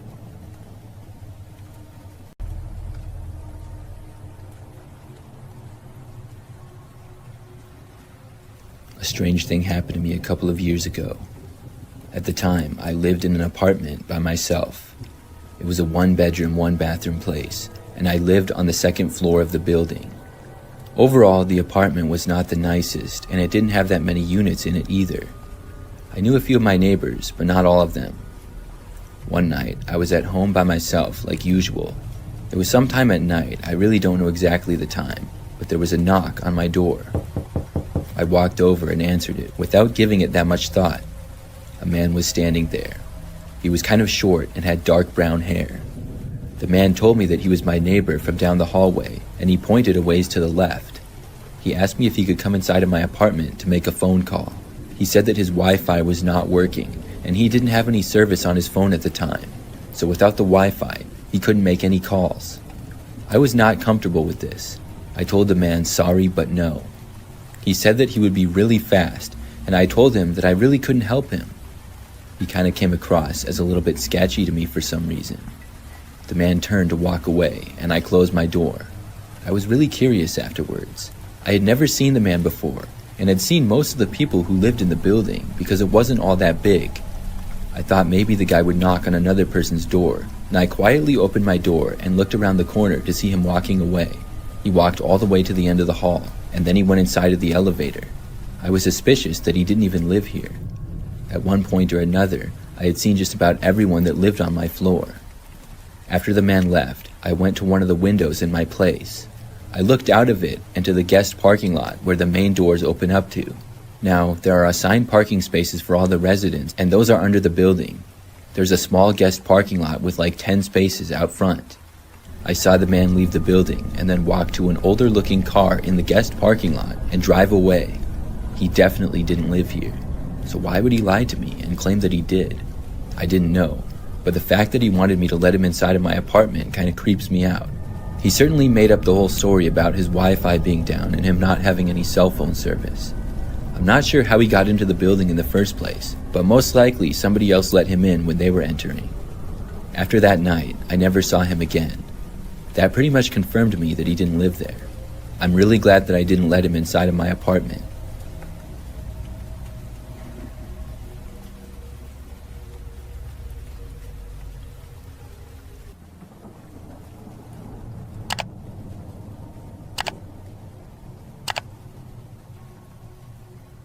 I don't go on Facebook that much, but I do go on from time to time, and last year something really strange happened. One day I went on Facebook for the first time in probably a couple of weeks. When I did, I saw that I had one new friend request and clicked on it to see who it was. The person appeared to have the same exact profile as me. They had the same name as me and the same profile picture. It was like they were pretending to be me. I clicked on the profile, assuming it to probably be a bot, but this was really strange. There was not a whole lot that I could see right away on the page, so I accepted the friend request to see more. After I did, I saw that this person pretending to be me had posted several of the same pictures that I had on my page, but this profile only had one friend, which was now me. I was still thinking that it was a bot of some sort, and this was really weird. I sent a message to the person saying, "What's the meaning of this?" They responded back rather quickly, saying exactly what I had sent to them. "What's the meaning of this?" I asked who it was, and they wrote back the same thing, just imitating what I said. It was really weird. I figured at this point that it was probably some kind of a prank. I got off of Facebook and texted a few of my friends about it. However, when I did, none of my friends admitted to it and didn't seem to know what was going on. I know my friends pretty well, and they all seemed genuinely confused. The next day, I was really curious as to who it was, so I went back on and sent another message to the page. This time, hoping that it was a joke somebody was playing on me for some reason, I said, "This is a funny joke, but seriously, who are you?" The page responded just saying, "This is not a joke." They finally said something other than just what I had said to them. I asked them to stop pretending to be me, saying that it was really weird. They responded saying, "Okay, I will just take your account then." I didn't know what they meant by this, but I was annoyed and I blocked the page right then and there. I thought that was that. The next day, however, I got a Facebook notification randomly saying that several people had liked my photo. I hadn't posted anything lately, so I went on to see. That's when I realized that my account had been hacked. There was a picture posted to my account. It was my profile picture, but put through several filters, and it looked really weird. Whoever was behind this said they would hack my account, and they did. I really couldn't believe it. I quickly deleted the post and then changed my password. I hadn't told my previous password to anyone, so I don't know how they would have even known it. After that, I didn't go on Facebook for a long time, and also strangely, the person never hacked into my account again or sent me another friend request or message. I still don't know who did that or why. It's very mysterious.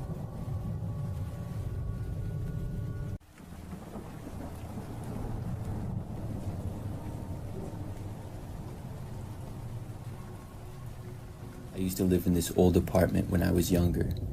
It was really an old house that was converted into a duplex, I guess. I had a kitchen, living room, bedroom, and bathroom. Then there was a staircase going down to a very small entryway and the door. The other side, I guess, had basically the same thing, but I didn't know who lived there or anything. So I lived in this apartment for several months. It was cheap and pretty close to my work. Other than that, it was nothing special.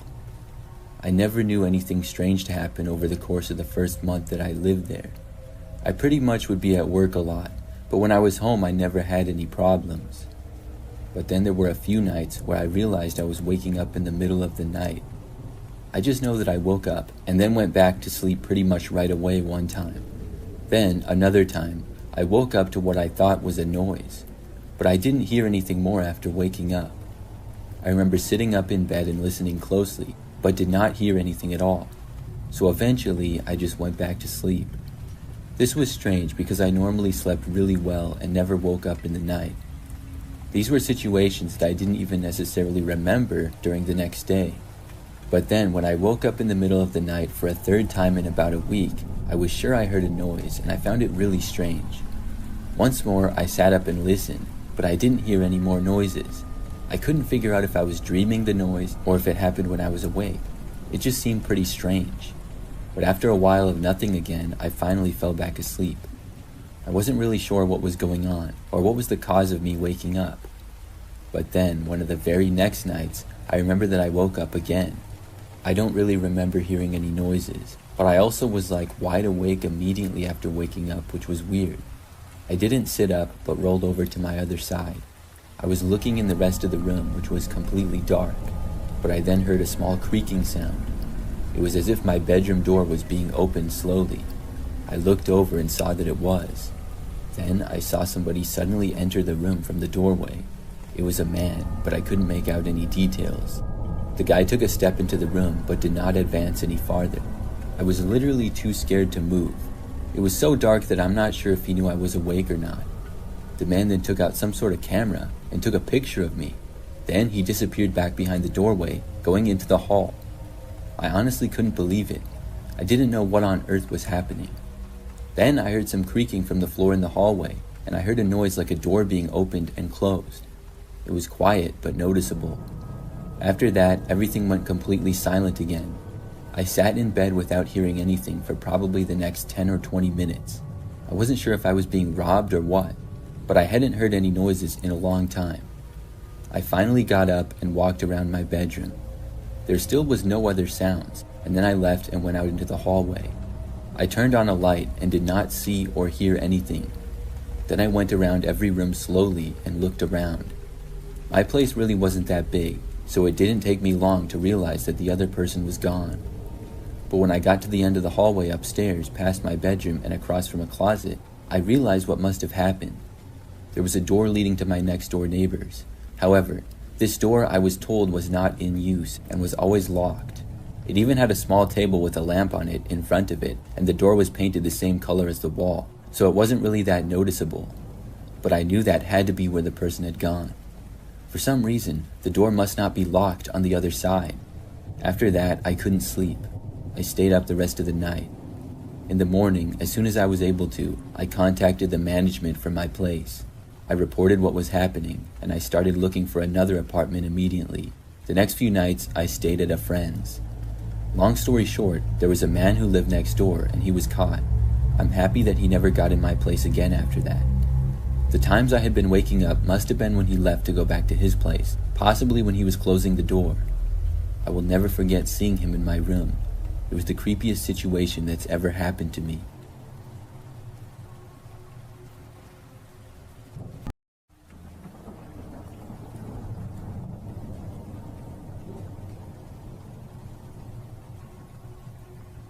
When I was about 8 years old, I remember that I took a train one time with my older sister. She would have been 15, I think, and we were going to visit our grandparents. It was just us two, and we were just going for the weekend. Our grandparents lived a few hours away, but there was a train route that went from our city to theirs. My sister and I liked trains, so we wanted to take the train there, and our parents agreed. I remember that we first got to the train station in our city, and it was pretty busy there. Soon we boarded the train and got into our seats.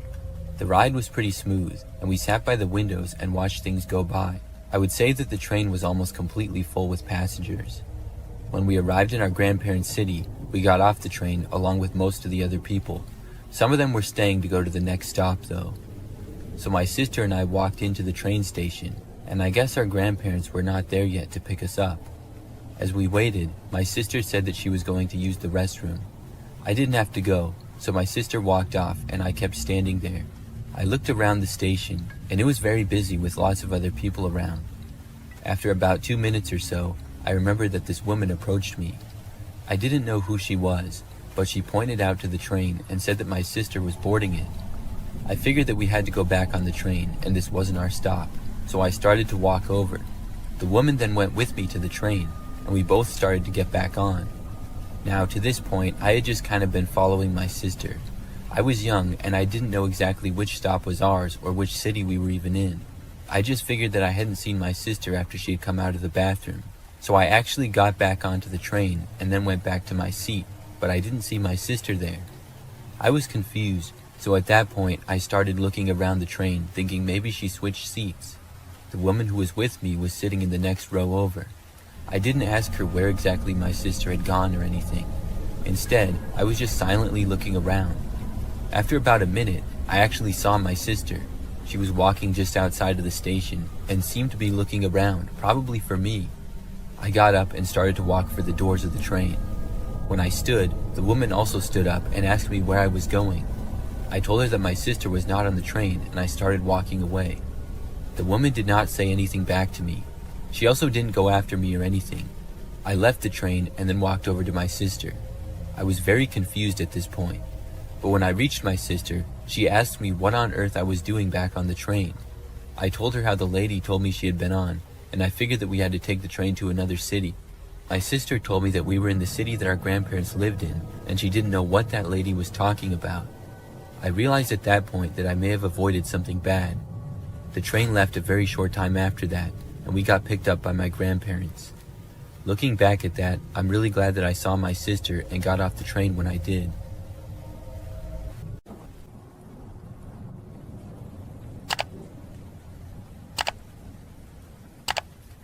The house my husband and I have lived in for a while now has an Airbnb next door as neighbors. It has been operating for close to a year now as an Airbnb. My husband and I often notice the guests coming and going. Most of them would stay to themselves, and a few would talk to us, but they were all nice people. However, one night in late September, we encountered some creepy guests who were staying at the Airbnb. It was a warm evening, and we were settling down to watch a movie when I noticed movement outside. I glanced out the window and saw a younger-looking couple in the Airbnb's backyard. They seemed to be setting up something odd with candles and laying other things down on the ground. I showed my husband, and we both agreed that it was strange. Our best guess was they were setting up some sort of ritual. However weird it was, everyone has their own unique hobbies, and who were we to judge what they wanted to do with their time at the Airbnb? We watched them for a while, unable to tear our eyes away. Firstly, it was just fun to watch, but also, we wanted to make sure that nothing extremely creepy was going on. They took a while to set up, so eventually we got bored and went back to watching our movie. Before going to bed, I checked out the window to see if the young couple was still out there. They still appeared to be just hanging out with whatever stuff they had set up, so I dismissed it and went to bed. In the middle of the night, I was gradually awoken by sounds coming through our bedroom window that was open for air. I could hear soft murmurs outside, low and rhythmic. I glanced at the clock, which showed that it was past 2 a.m. now. I woke up my husband, and we went to check out why the neighbors were still up at this time. We got out of bed and made our way to the back of the house and looked out the back window towards the backyards. Surprisingly, this time the young couple was in our backyard, standing and making strange movements in the flickering candlelight. It appeared they were doing whatever ritual thing they had set up earlier. What was even stranger was there were some lights in the woods, which were way out on the property away from our house. I guess the couple had set up some candles way out in the woods as well, but I wasn't sure. It didn't make sense. Somehow, it felt scarier to go outside and confront the couple about being on our property, rather than just let them continue what they were doing. We double-checked the house, locking all our doors and windows just in case before going back to bed. The next morning when we woke up, we cautiously walked into our backyard, checking to see if anything was damaged. It looked like the couple from the Airbnb had already left, since their car was gone. Everything was normal in our backyard, thankfully, besides a note that we found in the middle of the lawn pinned down by a rock. I bent down and picked up the small piece of paper and unfolded it to read it. It read, "Thank you for your participation. You have been blessed. Nothing major happened to us in our yard that night, but it was just really creepy in general. We left a message with the owner of the Airbnb, recommending not to let that young couple stay in again in the future if they tried to."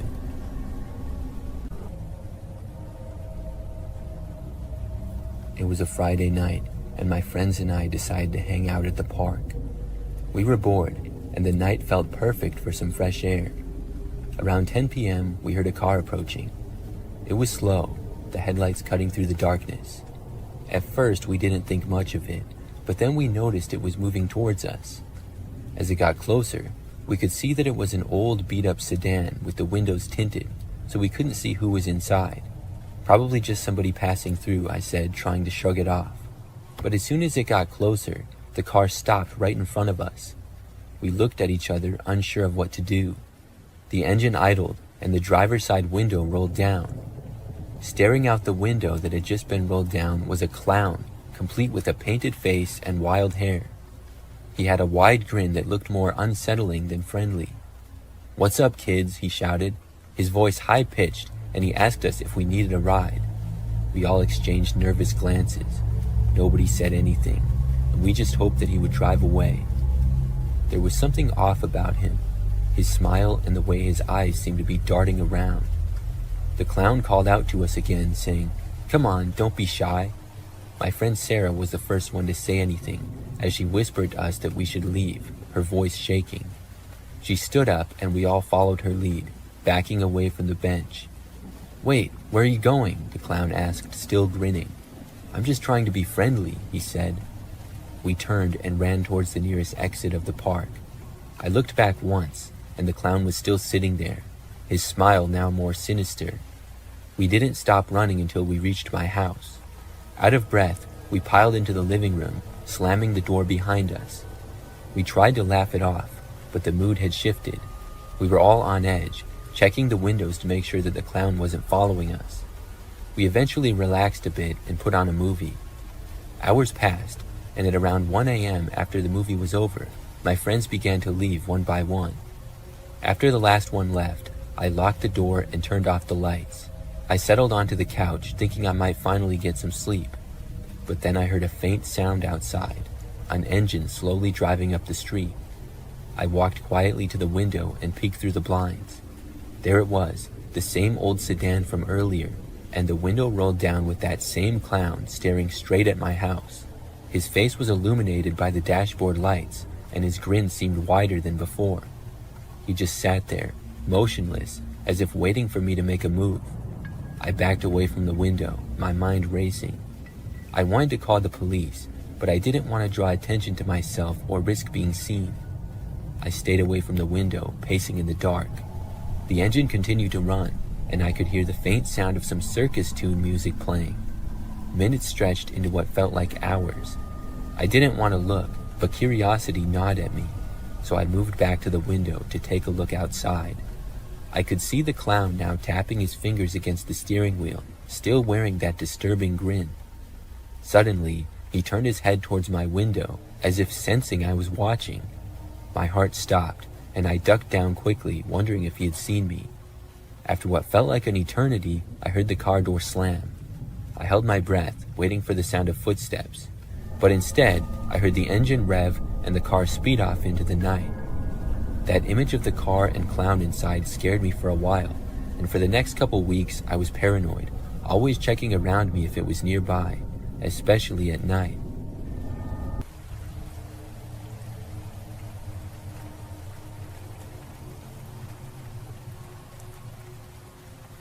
Each year when I was a kid, we would celebrate New Year's Eve and stay up late. Normally, I would go to bed at about 10 o'clock, but on New Year's Eve, I would stay up until around 2 a.m. My sister and my parents and I would play board games and watch movies. We would then watch the ball drop when it was midnight and would stay up for several more hours. I think this happened when I was about 12 years old. That time, like any other, we played games and watched a couple of movies. This continued well past midnight, and at roughly 2 a.m., we all got tired and finally decided to go to bed. We could sleep in the next day because nobody had work or school. Our house was on a pretty quiet street. Other than that, it was a pretty typical neighborhood. I stayed up a little bit later than everybody else that night because I was watching a movie in the living room. When it ended, I finally went to bed. I remember getting back into my bedroom and turning out the lights. When I did, I could see very clearly into the front yard because of the moonlight. There was a woman standing in our yard. She was not facing me, and I didn't recognize her.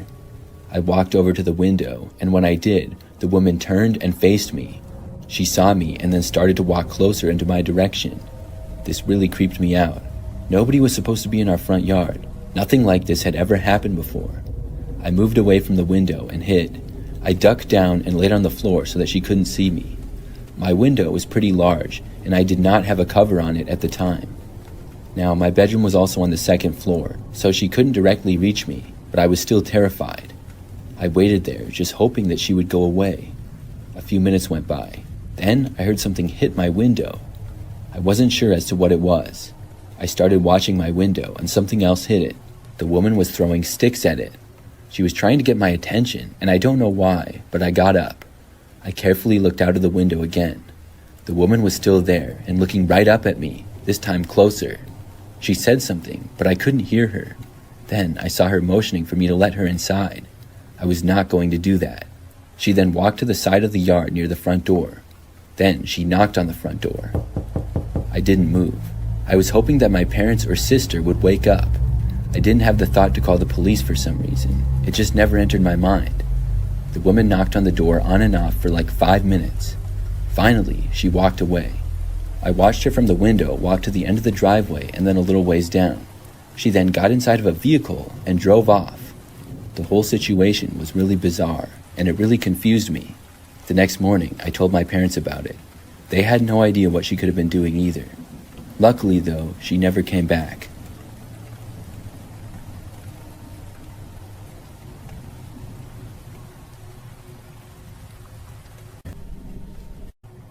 I was selling a desk on Facebook Marketplace a few years ago. It was a pretty nice desk in my opinion, and I had bought it from IKEA just 2 years prior. However, I was going to be moving and I decided to get rid of it.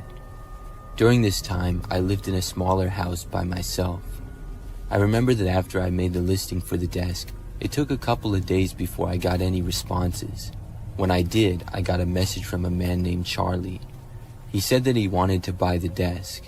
There wasn't a whole lot of conversation between us other than that. I was happy that somebody wanted to buy it, and I made sure that he was good with the price, which he said that he was. I thought the price was reasonable, so I was glad to hear that, and then I gave him my address. We agreed that he would come by the next evening at about 5 o'clock. And when the next evening rolled around, I had the desk just inside of my front door for Charlie to come and buy. He got there at about 5, and I let him inside of my house. Charlie was skinny with somewhat curly blondish hair. He was wearing a sweatshirt. After we said hi to each other, I showed Charlie the desk and I told him that I could help him take it to his car. Charlie went up close to the desk and looked at it. After a short time, he told me that the desk did not look like it did in the pictures. I asked him what he meant. I was very confused because it was exactly the same as the pictures. I had taken them just days prior when I had listed the desk, and I really hadn't touched it since. Charlie said that it just wasn't how he thought it would be. Then he said that he decided not to buy it. I was disappointed, but I said okay. Then he turned and left. I was confused by what he had said. I'm not sure what exactly he was expecting, because in my opinion, the desk was just as it was advertised in the listing. I decided to just move on, and hopefully somebody else would want to buy it. So the night went on, and I ended up staying up pretty late. It was nearly midnight. I was in the other room, and I heard the sound suddenly of somebody trying to open the front door. When I heard this, I walked over and looked out of a front window. I saw a man standing there, wearing a hat that was mostly covering his face. But I then realized that this was Charlie. I didn't know what he was doing. After literally trying to open my front door, he then walked away, but he didn't leave. Instead, he walked around to the back side of the house. He tried that door, which thankfully was locked. After that, things were quiet for a bit. Then he returned to the front. This time, he actually knocked on the front door of the house, but I was not going to answer it. After being at the front door, he moved to several windows. It seemed like he was trying to look inside. I had covers for most of them, but I could still see his shadow on the other side. After he was still in my yard prowling around for that long, I decided to call the police. I told them the whole story, and within 10 minutes, an officer was there. Meanwhile, Charlie had stayed there the whole time. When the police arrived, he tried running, but was quickly caught. He did not break in, and I think he ended up getting off for the most part. I have to think, though, that he was trying to find a good place to break into my house. I'm really glad that he didn't.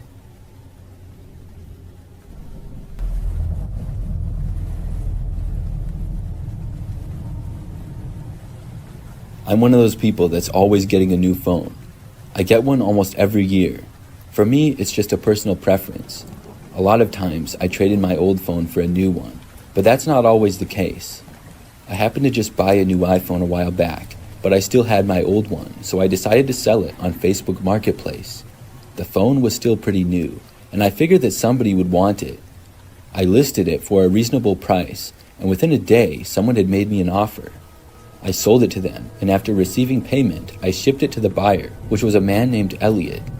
Now, everything seems normal, and it was. He got the phone, and I thought that was the end of that. But maybe like a week later, I got a friend request on Facebook from Elliot, the buyer of the phone. I didn't know him at all, other than that he bought my phone.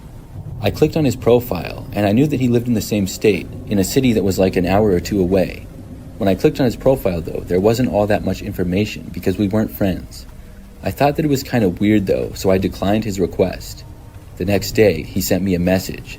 He asked me why I declined his request and said that he really wanted to be friends with me. I told him, I just sold you the phone. I don't know you at all other than that. Please don't take it personally. I just don't know you. He kept sending me messages, though.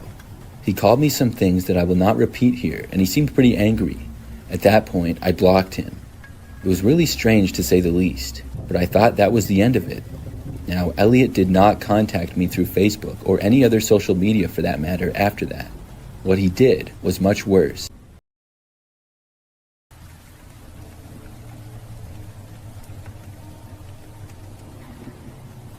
This is something really bizarre that happened to me last winter. I live by myself in a smaller one-story home. The neighborhood that I live in is somewhat typical. However, I know most of the nearby neighbors pretty well and get along with all of them. Last winter, we got a pretty bad snowstorm at one point. It was over a weekend, and it started one night at roughly 5 o'clock. The snow was supposed to last until early the next morning, and we were going to get several inches of it. Everything was normal other than the snowstorm, and I went to bed at about 11 p.m. and then woke up the next morning at probably like 7:30 or 8. My bedroom is at the front side of the house, and as soon as I sat up and looked out of the window, something shocked me. There was a snowman that was built and looking right into my bedroom window. The snowman was very well done and had eyes and a mouth made from buttons. It was probably about 5 feet away from my window. It spooked me at first until I realized what it was.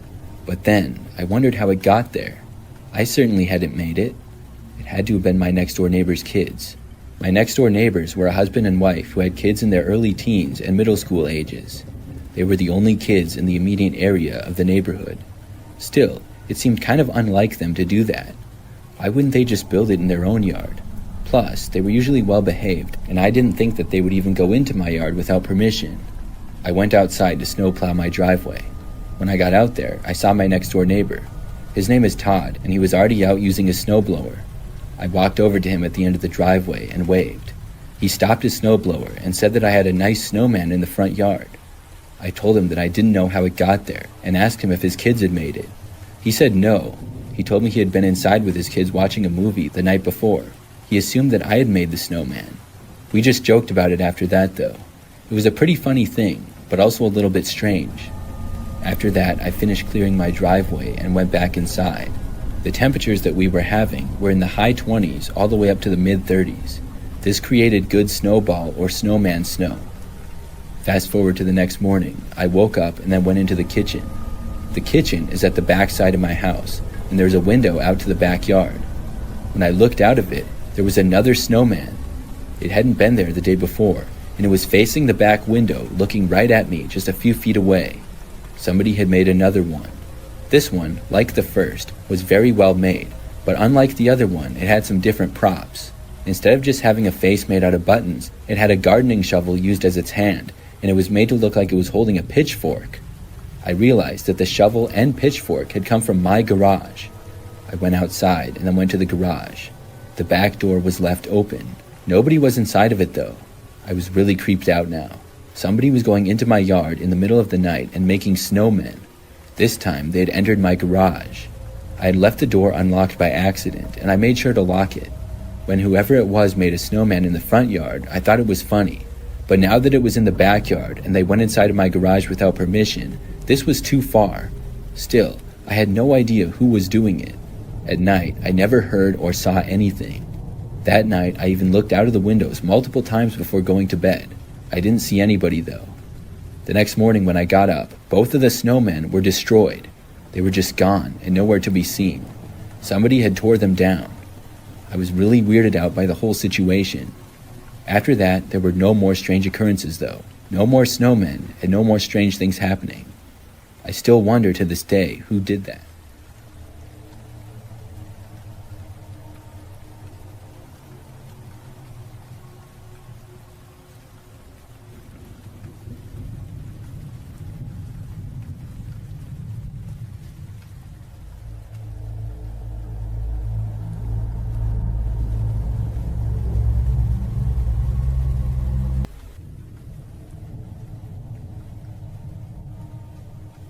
A couple of years ago, my phone broke.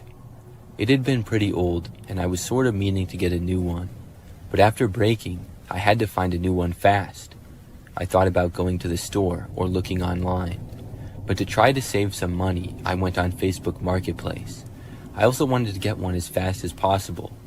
I had heard there were a lot of good cell phones there for cheap.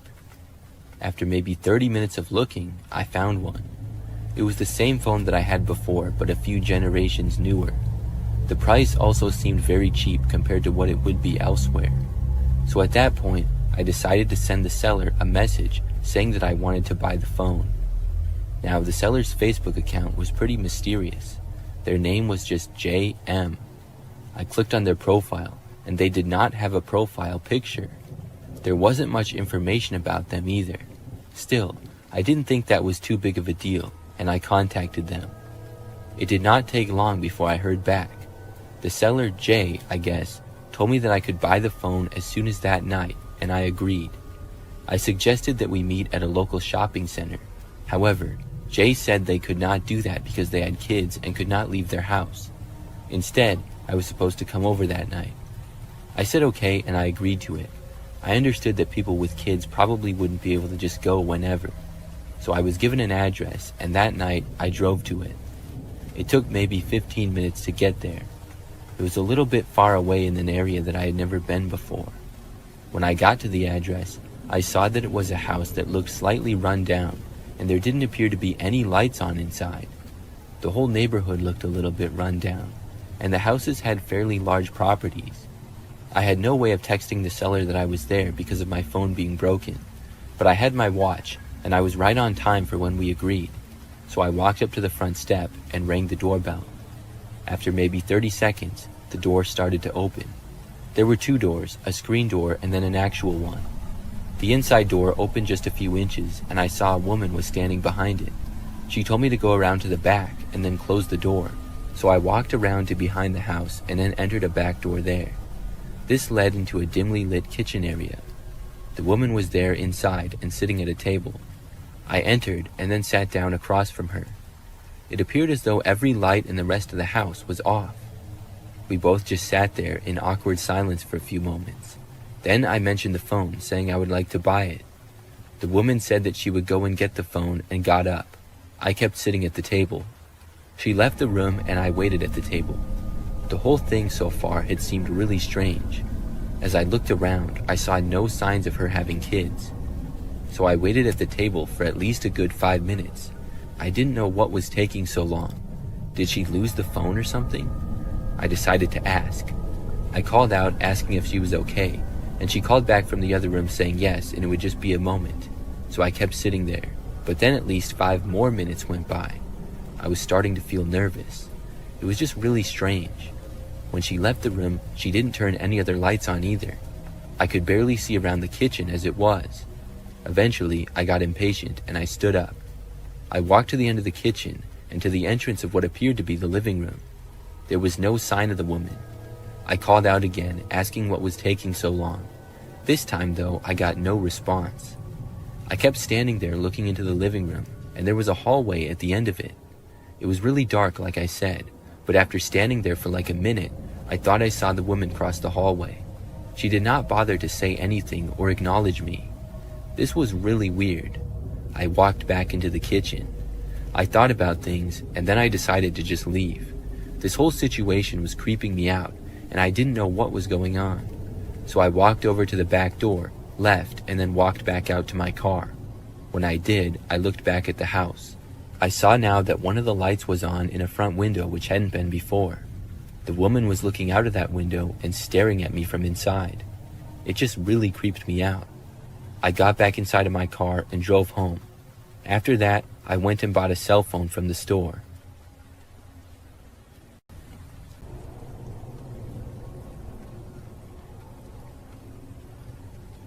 This happened when I was about 10 or 11, camping with my mom near a river in the woods.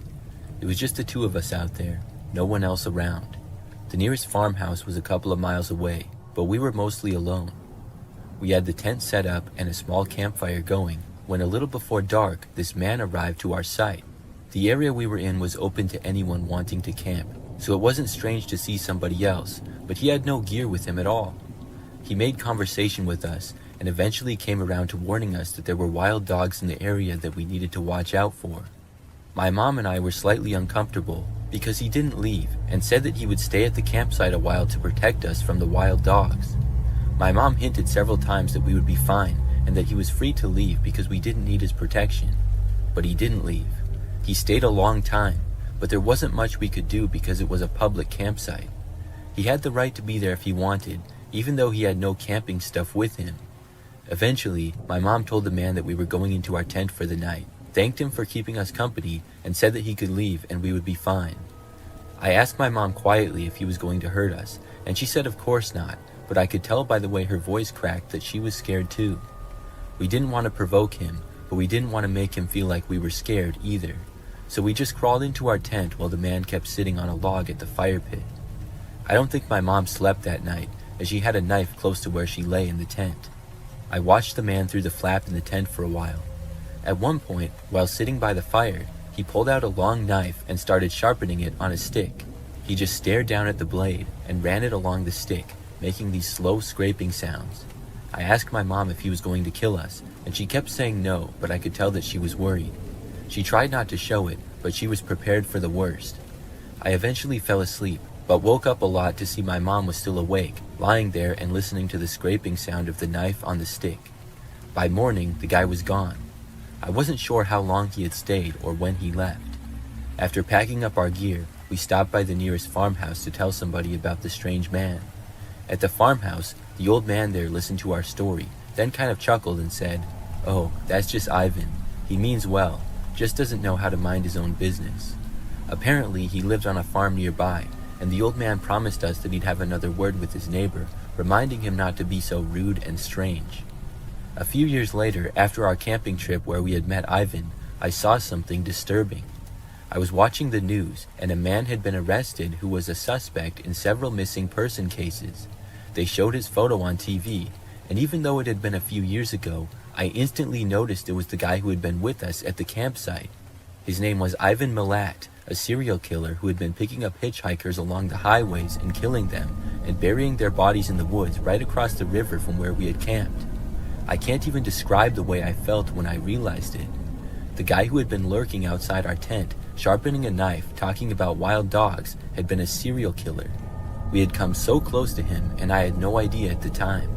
I don't think I'll ever forget that night and how lucky we were, but it still haunts me. Experience.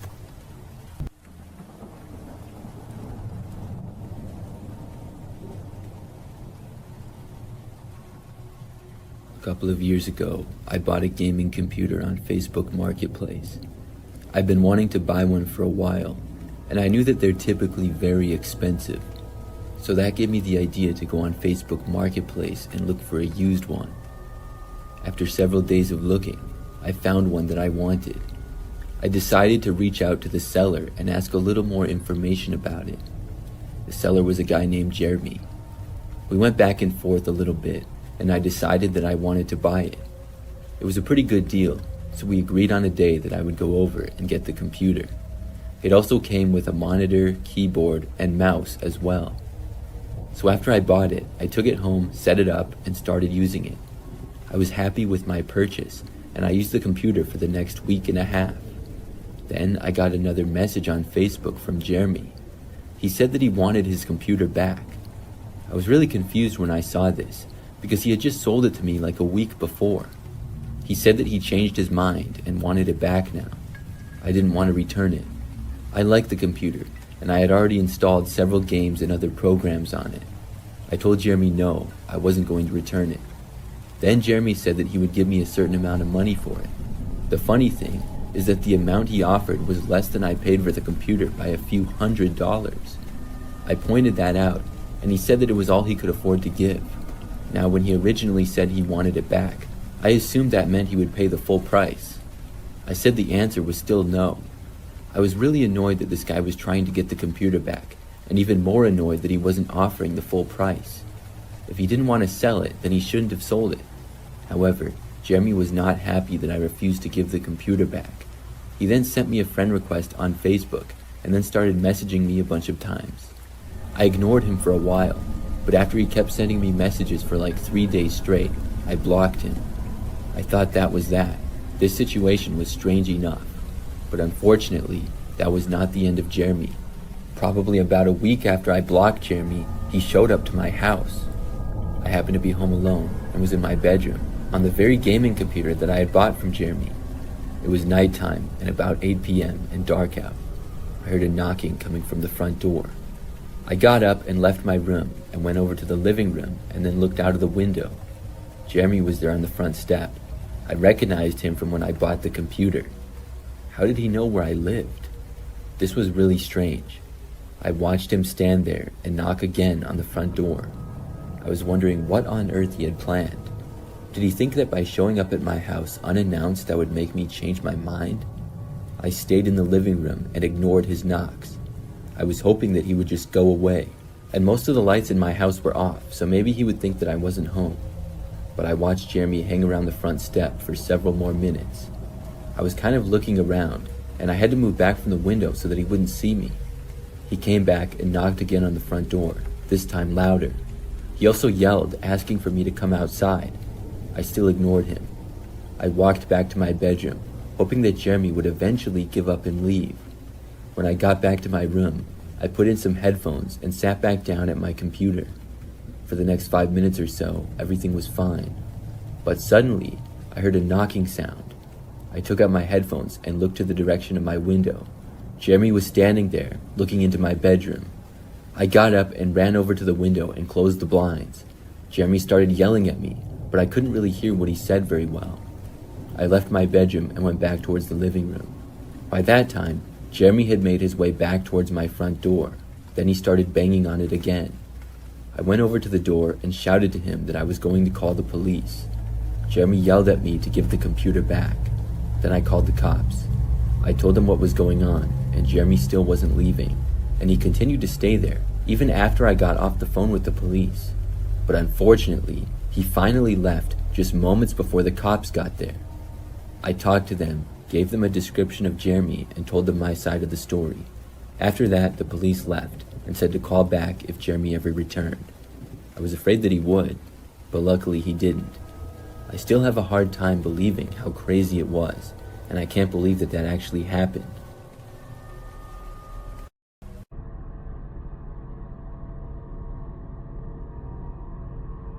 Back in 2014, I joined a Facebook group that was started specifically for people who are from the town I grew up in Southern California. The whole group shared memories of the town, and everyone seemed nice, except for one person. There's always at least one asshole. This guy got on the bad side of one of the admins, whose name was Robert, and ended up being booted from the group. I'll note that I was in my mid-30s at the time, and most of the members were at least 20 years older than me. Robert was approaching 60, and was married with children who were about my age. Robert took a liking to me. Since he was married, I didn't think his friendship would go any further than that, but I was mistaken. He said that I was a down-to-earth girl, and was easy to talk to. He and I exchanged phone numbers, and he would message me quite a bit. However, Robert took it a step further, and found out where I lived, my landline number, and my mother's address in California. He had a subscription to one of those sites that contain information on people, their age, phone numbers, possible relatives, previous addresses, etc. He found out through Facebook when my birthday was, and he sent me flowers. I thanked him, but I started to get suspicious. His behavior was becoming alarming. He started complaining that all his wife wanted from him was his pain pills and money. Around this time, I met the man who would eventually become my husband, and of course, I announced it on Facebook. Robert went into a ballistic rage upon hearing this, saying that I should have known that he was in love with me. I told him, "You're married. Why are you in love with another woman?" He began texting me at least 10 to 20 times a day, going from calling me hateful names to profusely apologizing. I blocked his number, so he started blowing up my landline. Most of the time I kept it unplugged, so I didn't get most of the voicemails that he would leave. One day, out of curiosity, I did listen to some of the voicemails I got. In one of the messages, he claimed that I owed him $13,000. He then started making threats about how he would come to where I lived, and would also pay my mother a visit. I blocked him on my landline, and informed my mother about the situation. Robert got clever, and started texting me from random numbers located all over California. He even sent letters to my home, and nothing he said in those letters made any sense. That's when I decided that I needed a restraining order. I tried twice through my county court, but since I lived in Washington State at the time, the judge wouldn't grant it, since we lived in different states. Once Robert found out that I couldn't file a restraining order, he sent me more hateful messages and told me that I would never get rid of him. So I went back to court with the new messages. For this new hearing, Robert mailed in a letter of rebuttal. He claimed that he was a civil servant who had worked at a school district at one time and was an electrician by trade. He also said that he was on disability and couldn't drive longer for more than a half an hour without experiencing excruciating pain, and posed the question, how could he possibly come to Washington State? I told the judge that this wasn't true, because he openly posted all day about his motorcycle trips to Malibu on Facebook. Regardless of the evidence, I wasn't granted a restraining order, and I felt failed by the system. I blocked him on all social media, emails, and phone numbers, but he obviously would still call using new numbers. He made a duplicate Facebook page with my profile picture, and sent out friend requests to all of my friends. He had my real Facebook profile blocked, and I found out when a friend messaged me, "I got a friend request from you, but I already thought we were friends." My friend then told me that this fake profile of mine was making all kinds of posts talking shit about me. My friend reported it, and thankfully Facebook took it down. I changed my cell phone number, and I eventually moved into a new place. Things died down for a while, but Robert somehow found me on LinkedIn. After that, I straight up deleted LinkedIn and Facebook, and I saw that he even followed me on my YouTube page. I don't know how to remove someone, so I just blocked him there. To wrap up this insane story, I've included a couple of recordings of the messages he left. Yeah, I need you to unblock me and respond to me, please. Would you consider doing that? That's the Christian thing to do, don't you think? Please, I'm not playing around. Bye.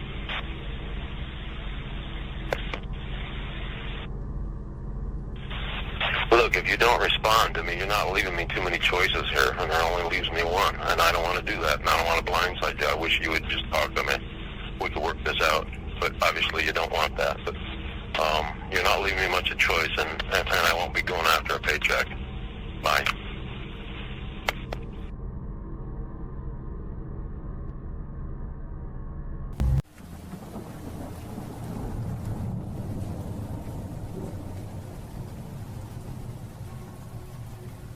This is a story that took place back when I was a kid. I was probably somewhere between the ages of 8 and 10. At that age, I loved Christmas, mainly because of all the things that I would get.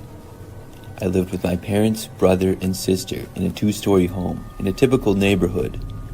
Each year, we would do lots of decorating inside and outside of the house. Our Christmas tree would go in the corner of our living room, and all the presents would go underneath it. On Christmas Eve that year, we went to my grandparents' house, and then we were going to my uncle's on Christmas. That night, on Christmas Eve, after we all went to bed, I had a difficult time falling asleep. I usually did when I was a kid, because I was always so excited for Christmas. I finally was able to doze off for a bit, but woke up sometime later when it was still the night.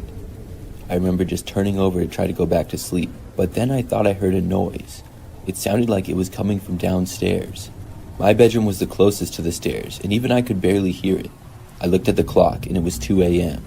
I didn't know why anybody would be up at this hour. Being that young and a curious kid, I decided to go and look. I left my bedroom and then walked a few feet to the railing of the stairs that overlooked the living room. I looked down, and everything seemed normal. All of the lights were off, but the lights from the Christmas tree and the few other decorations were on, so I could see a little bit. I looked down at the tree for a little while longer. It was very large, and we always got the biggest tree that we could find. But then I saw somebody come out from behind the tree. It wasn't my dad or brother, but a random guy that I didn't know. As soon as I realized that it was a random guy, I turned and ran. I went to the end of the hallway where my parents' bedroom was. I woke them up and told them that there was some guy in the house. I remember that my dad got up to look. He came back a short time later and said that he saw somebody leaving the house through the window. The police were called, and when they got out to our house, searched all over our property. They didn't find the guy, but they did find that our window was broken. None of us had heard it break, so the guy must have quietly done it somehow. It was a living room window that was broken, and I think that I saw him not long after he got in the house, because nothing was even stolen. I think that he either saw me or heard me, and that scared him off. I'm just really glad that he didn't try to come upstairs or anything. It still really freaked me out knowing that somebody broke in. It took me a long time to be able to fall back asleep, but eventually I was able to. That was by far my craziest Christmas experience. Nothing like that has happened since, much less on Christmas. I still don't know who the guy was though, and why he chose our house. I also don't know if the police ever found him. Something crazy happened when I was in high school. It was during my junior year, and a few months into the semester. I'm a female and was 17 at the time. One day, like any other, I went to school and it was my 4th hour class. Sometime during the hour, I remember that an announcement suddenly came over the intercom. We were told that the school was being locked down. Our teacher did all the things she was supposed to and locked the door and turned the lights off. Nobody really knew what was going on though. We all knew that it was not a drill, and everybody seemed a little bit worried. We all had no idea why the lockdown was happening. We just stayed in the room and things were very quiet for a while. After probably close to an hour, the lockdown finally ended.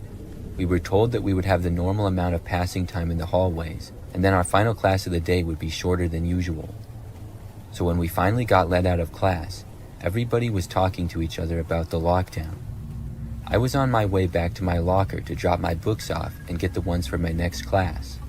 But before I could get there, I was pulled into the principal's office. I just remember that I saw the vice principal come up to me and ask if I could go with him.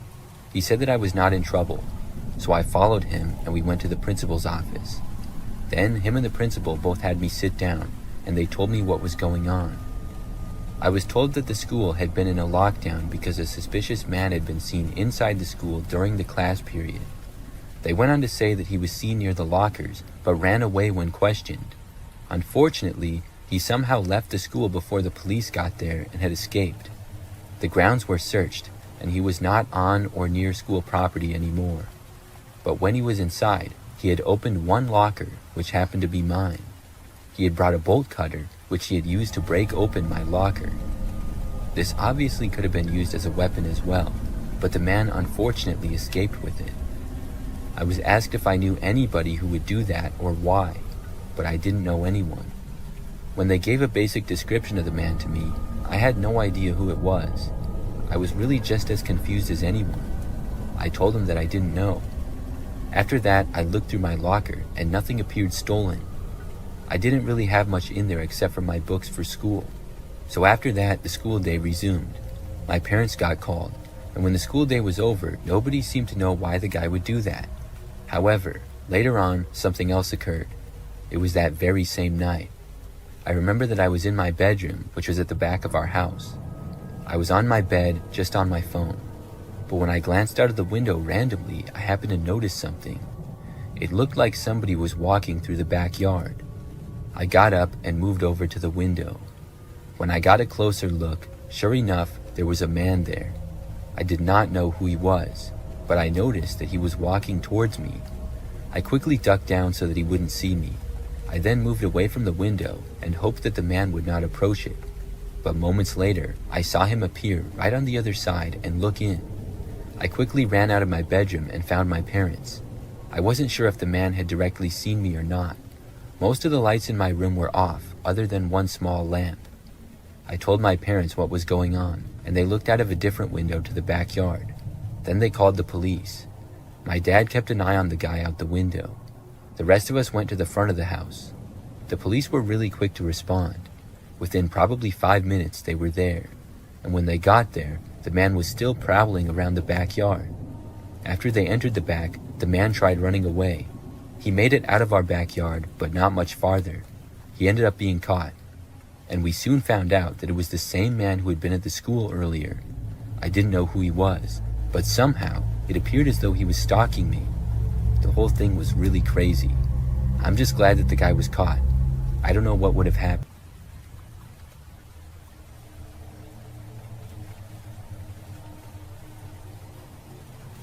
It started one Saturday afternoon when I was sitting in my living room, scrolling through social media.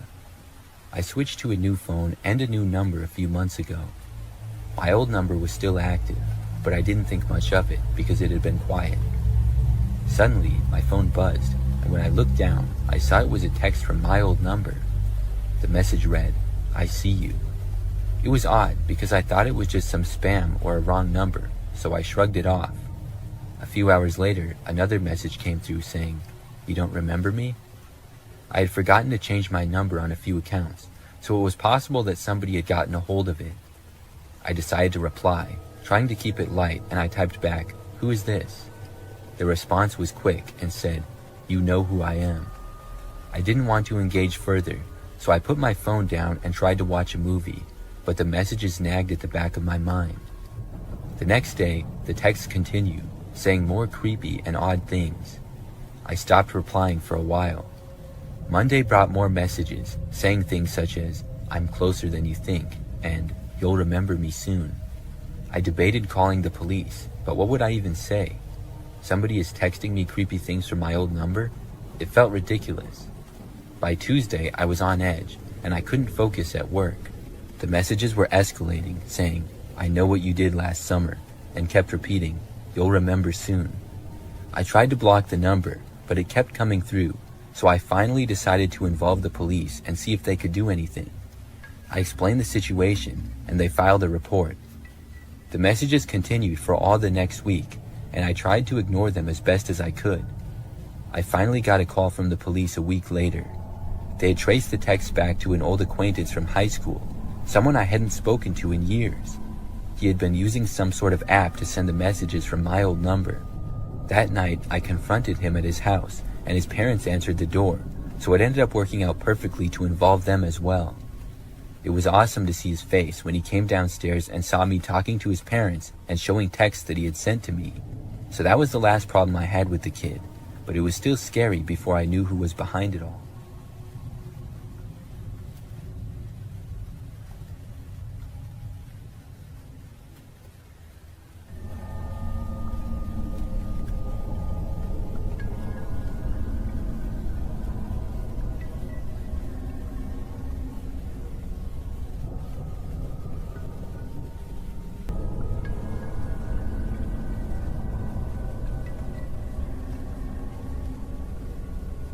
Something weird happened to me last week.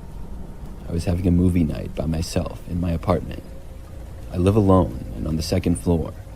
My apartment building is fairly new, and I really like it. The place I live in has 1 bedroom, 1 bathroom, a living room and a kitchen. I was on my second movie of the night, and the time was about midnight. It was Saturday, so I didn't have work or anything the next morning. My apartment happened to be on the far end of the hallway, and it was right next to the stairs that people would occasionally use. The elevator was in the center of the hallway, which is much more common for people to use. I heard the door to the stairs open and then close.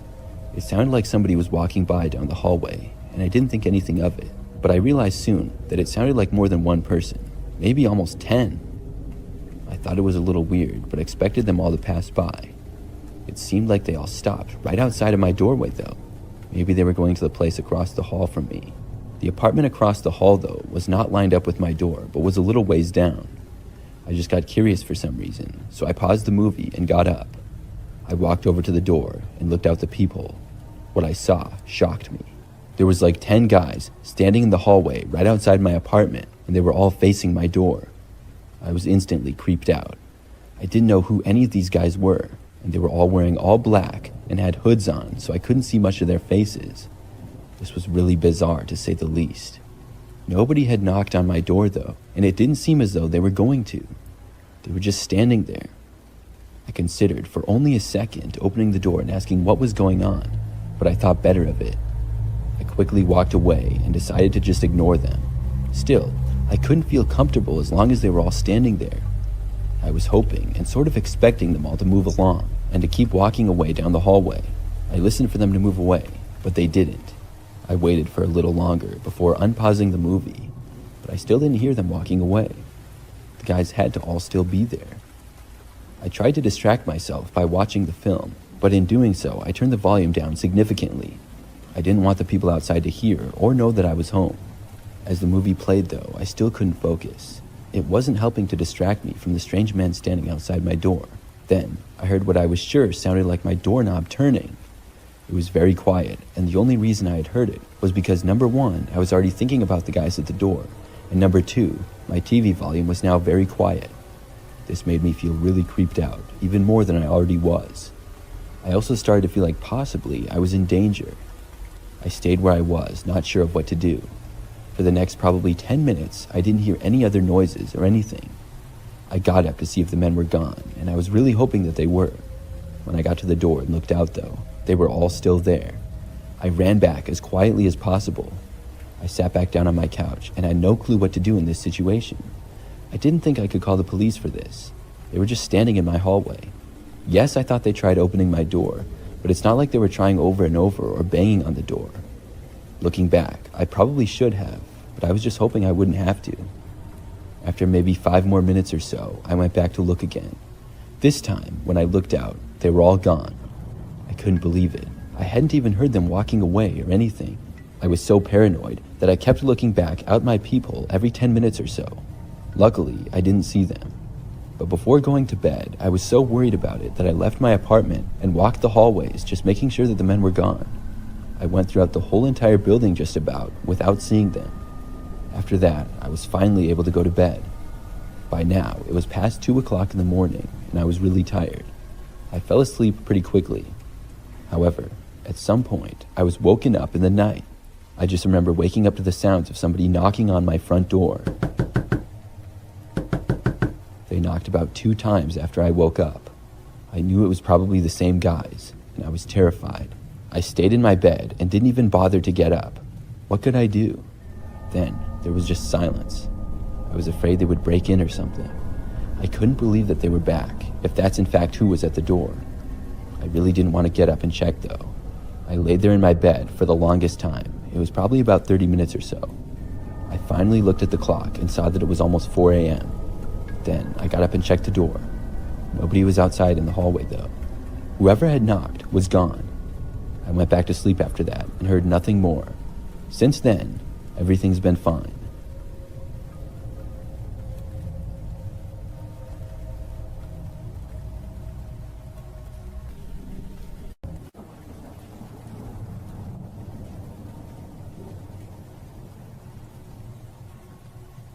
This story happened when I was in college.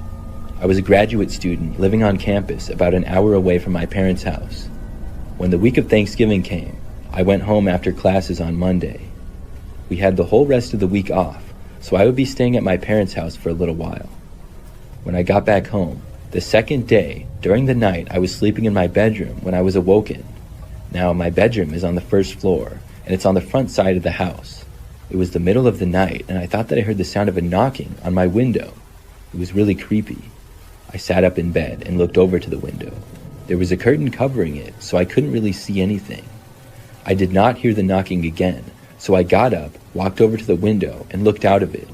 When I looked around the yard, everything seemed fine, and I didn't notice anything. I still didn't know what made the sound, though. I went back to my bed and sat down, still looking in the direction of the window. That's when I saw something move past the window only for a brief second. I couldn't see any details because I really just saw the shadow from the other side of the curtains, but somebody had definitely walked past outside. I got up again, ran over to the window, and looked out. Whoever it was gone again. I glanced all around the yard of what I could see, but I never saw anything at all. I went back to my bed again and sat back down and didn't see anything for the next few minutes. I didn't know exactly what was going on. After it seemed like things were back to normal, I tried to go back to sleep again. I laid down and closed my eyes. A few minutes later, when I was starting to fall asleep, I heard knocking again on the window. There was no mistaking it. I sat up and saw that somebody was right outside. I couldn't tell who they were because my curtains were still closed. I could just see like a silhouette of their figure. It looked to be a man. Then I heard what sounded like a faint laughter coming from the other side of the window. It was really creepy. I turned on all of the lights to my bedroom and then saw the guy finally moving away. He left my sight, and when I got to the window, he was gone again. Somebody was definitely messing with me, but I didn't know who or why. I stayed up for quite a while before finally was able to go back to sleep. The next day, I told my parents about it. We were unsure of what could be done. There were no signs of an attempted break-in.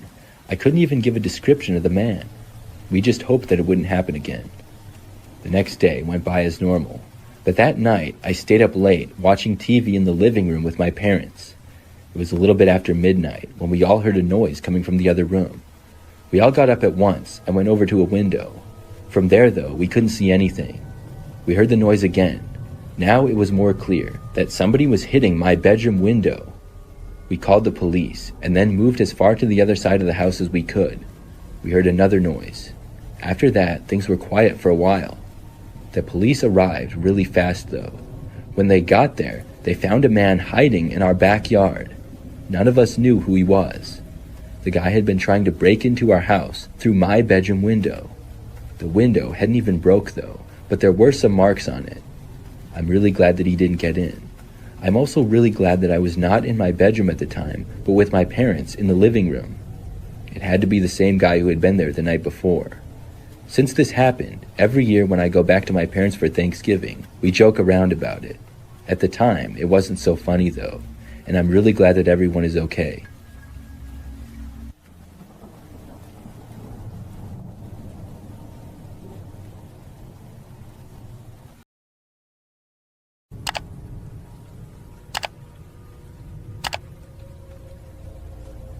This is something that happened back when I was a freshman in high school. I'm also a female, and this was about 10 years ago now. So the story begins when I got this friend request from a random guy on Facebook. I looked at his profile and saw that he appeared to be around my age, and we did have a couple of mutual friends. His profile said he went to a different high school, but it was one that was nearby in just the next city over from mine. I accepted the friend request because of this, and I was also slightly curious of how the guy knew about me. For the most part, he looked like a pretty typical kid though. Not long after I accepted his friend request, he sent me a message saying hi. I said hi back to him, and we started having a basic conversation. I don't recall everything said, but the conversation continued into the next day. I remember that's when he asked me if I wanted to hang out with him. Now, I had only just met him, and we went to different schools. He seemed nice to that point from talking, and I almost said yes, but then I ended up saying no at that point because I just didn't know him well enough yet. He said maybe some other time, and I said yes to that, but not making any official plans. For the rest of that day and into the next, we continued to talk on and off. Well, the next day, later on, after I got home from school, he told me that he was going to come to my house and pick me up. Once more, I did not feel comfortable to hang out with the guy yet. I told him that I would not be able to, but he didn't respond to me for a while. About 20 minutes later or so, he told me to come outside, saying that he was there.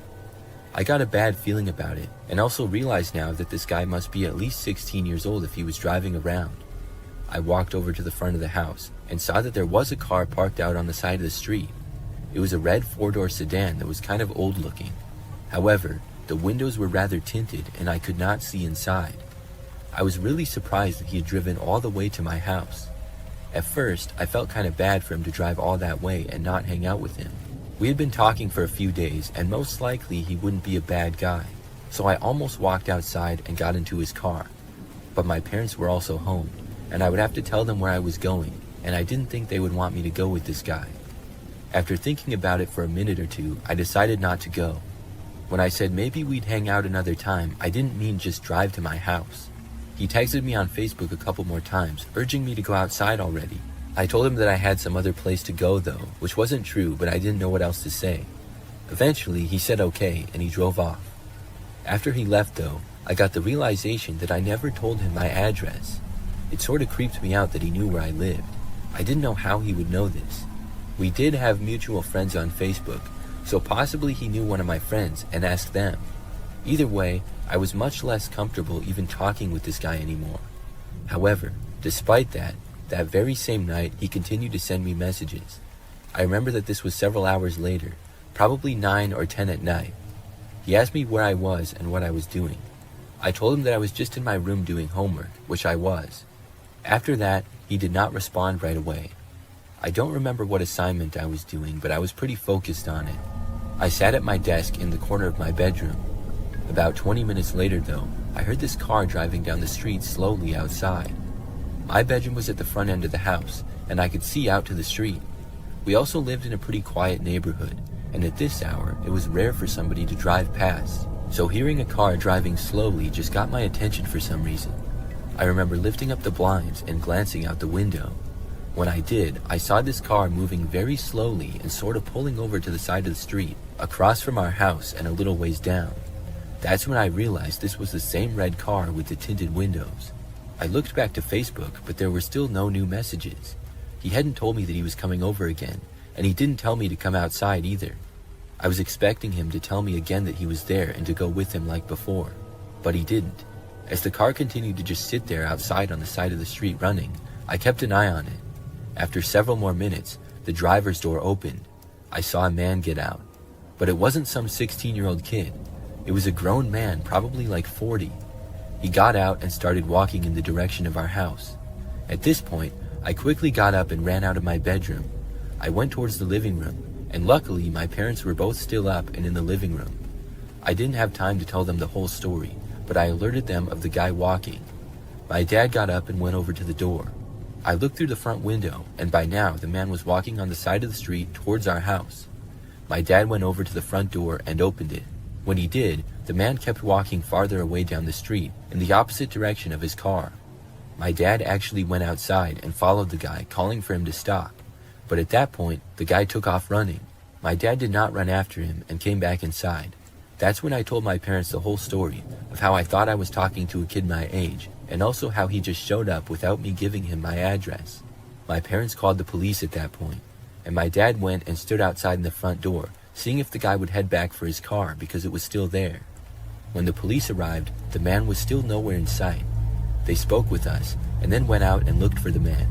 He had to show up eventually because of his car, and when he did, the police got him. After that, I learned a valuable lesson about Facebook and social media. I was much more careful with who I talked to online for the rest of my high school career.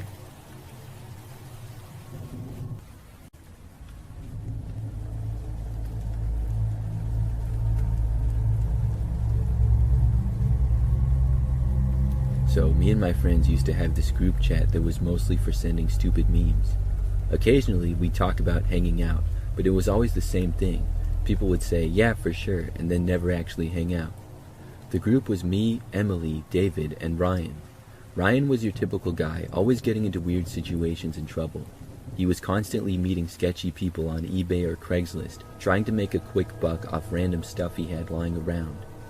One day, Ryan was selling his four-wheeler, and asked us to come with him because he didn't trust the buyer. We told him, if you don't trust him, why sell it to him in the first place?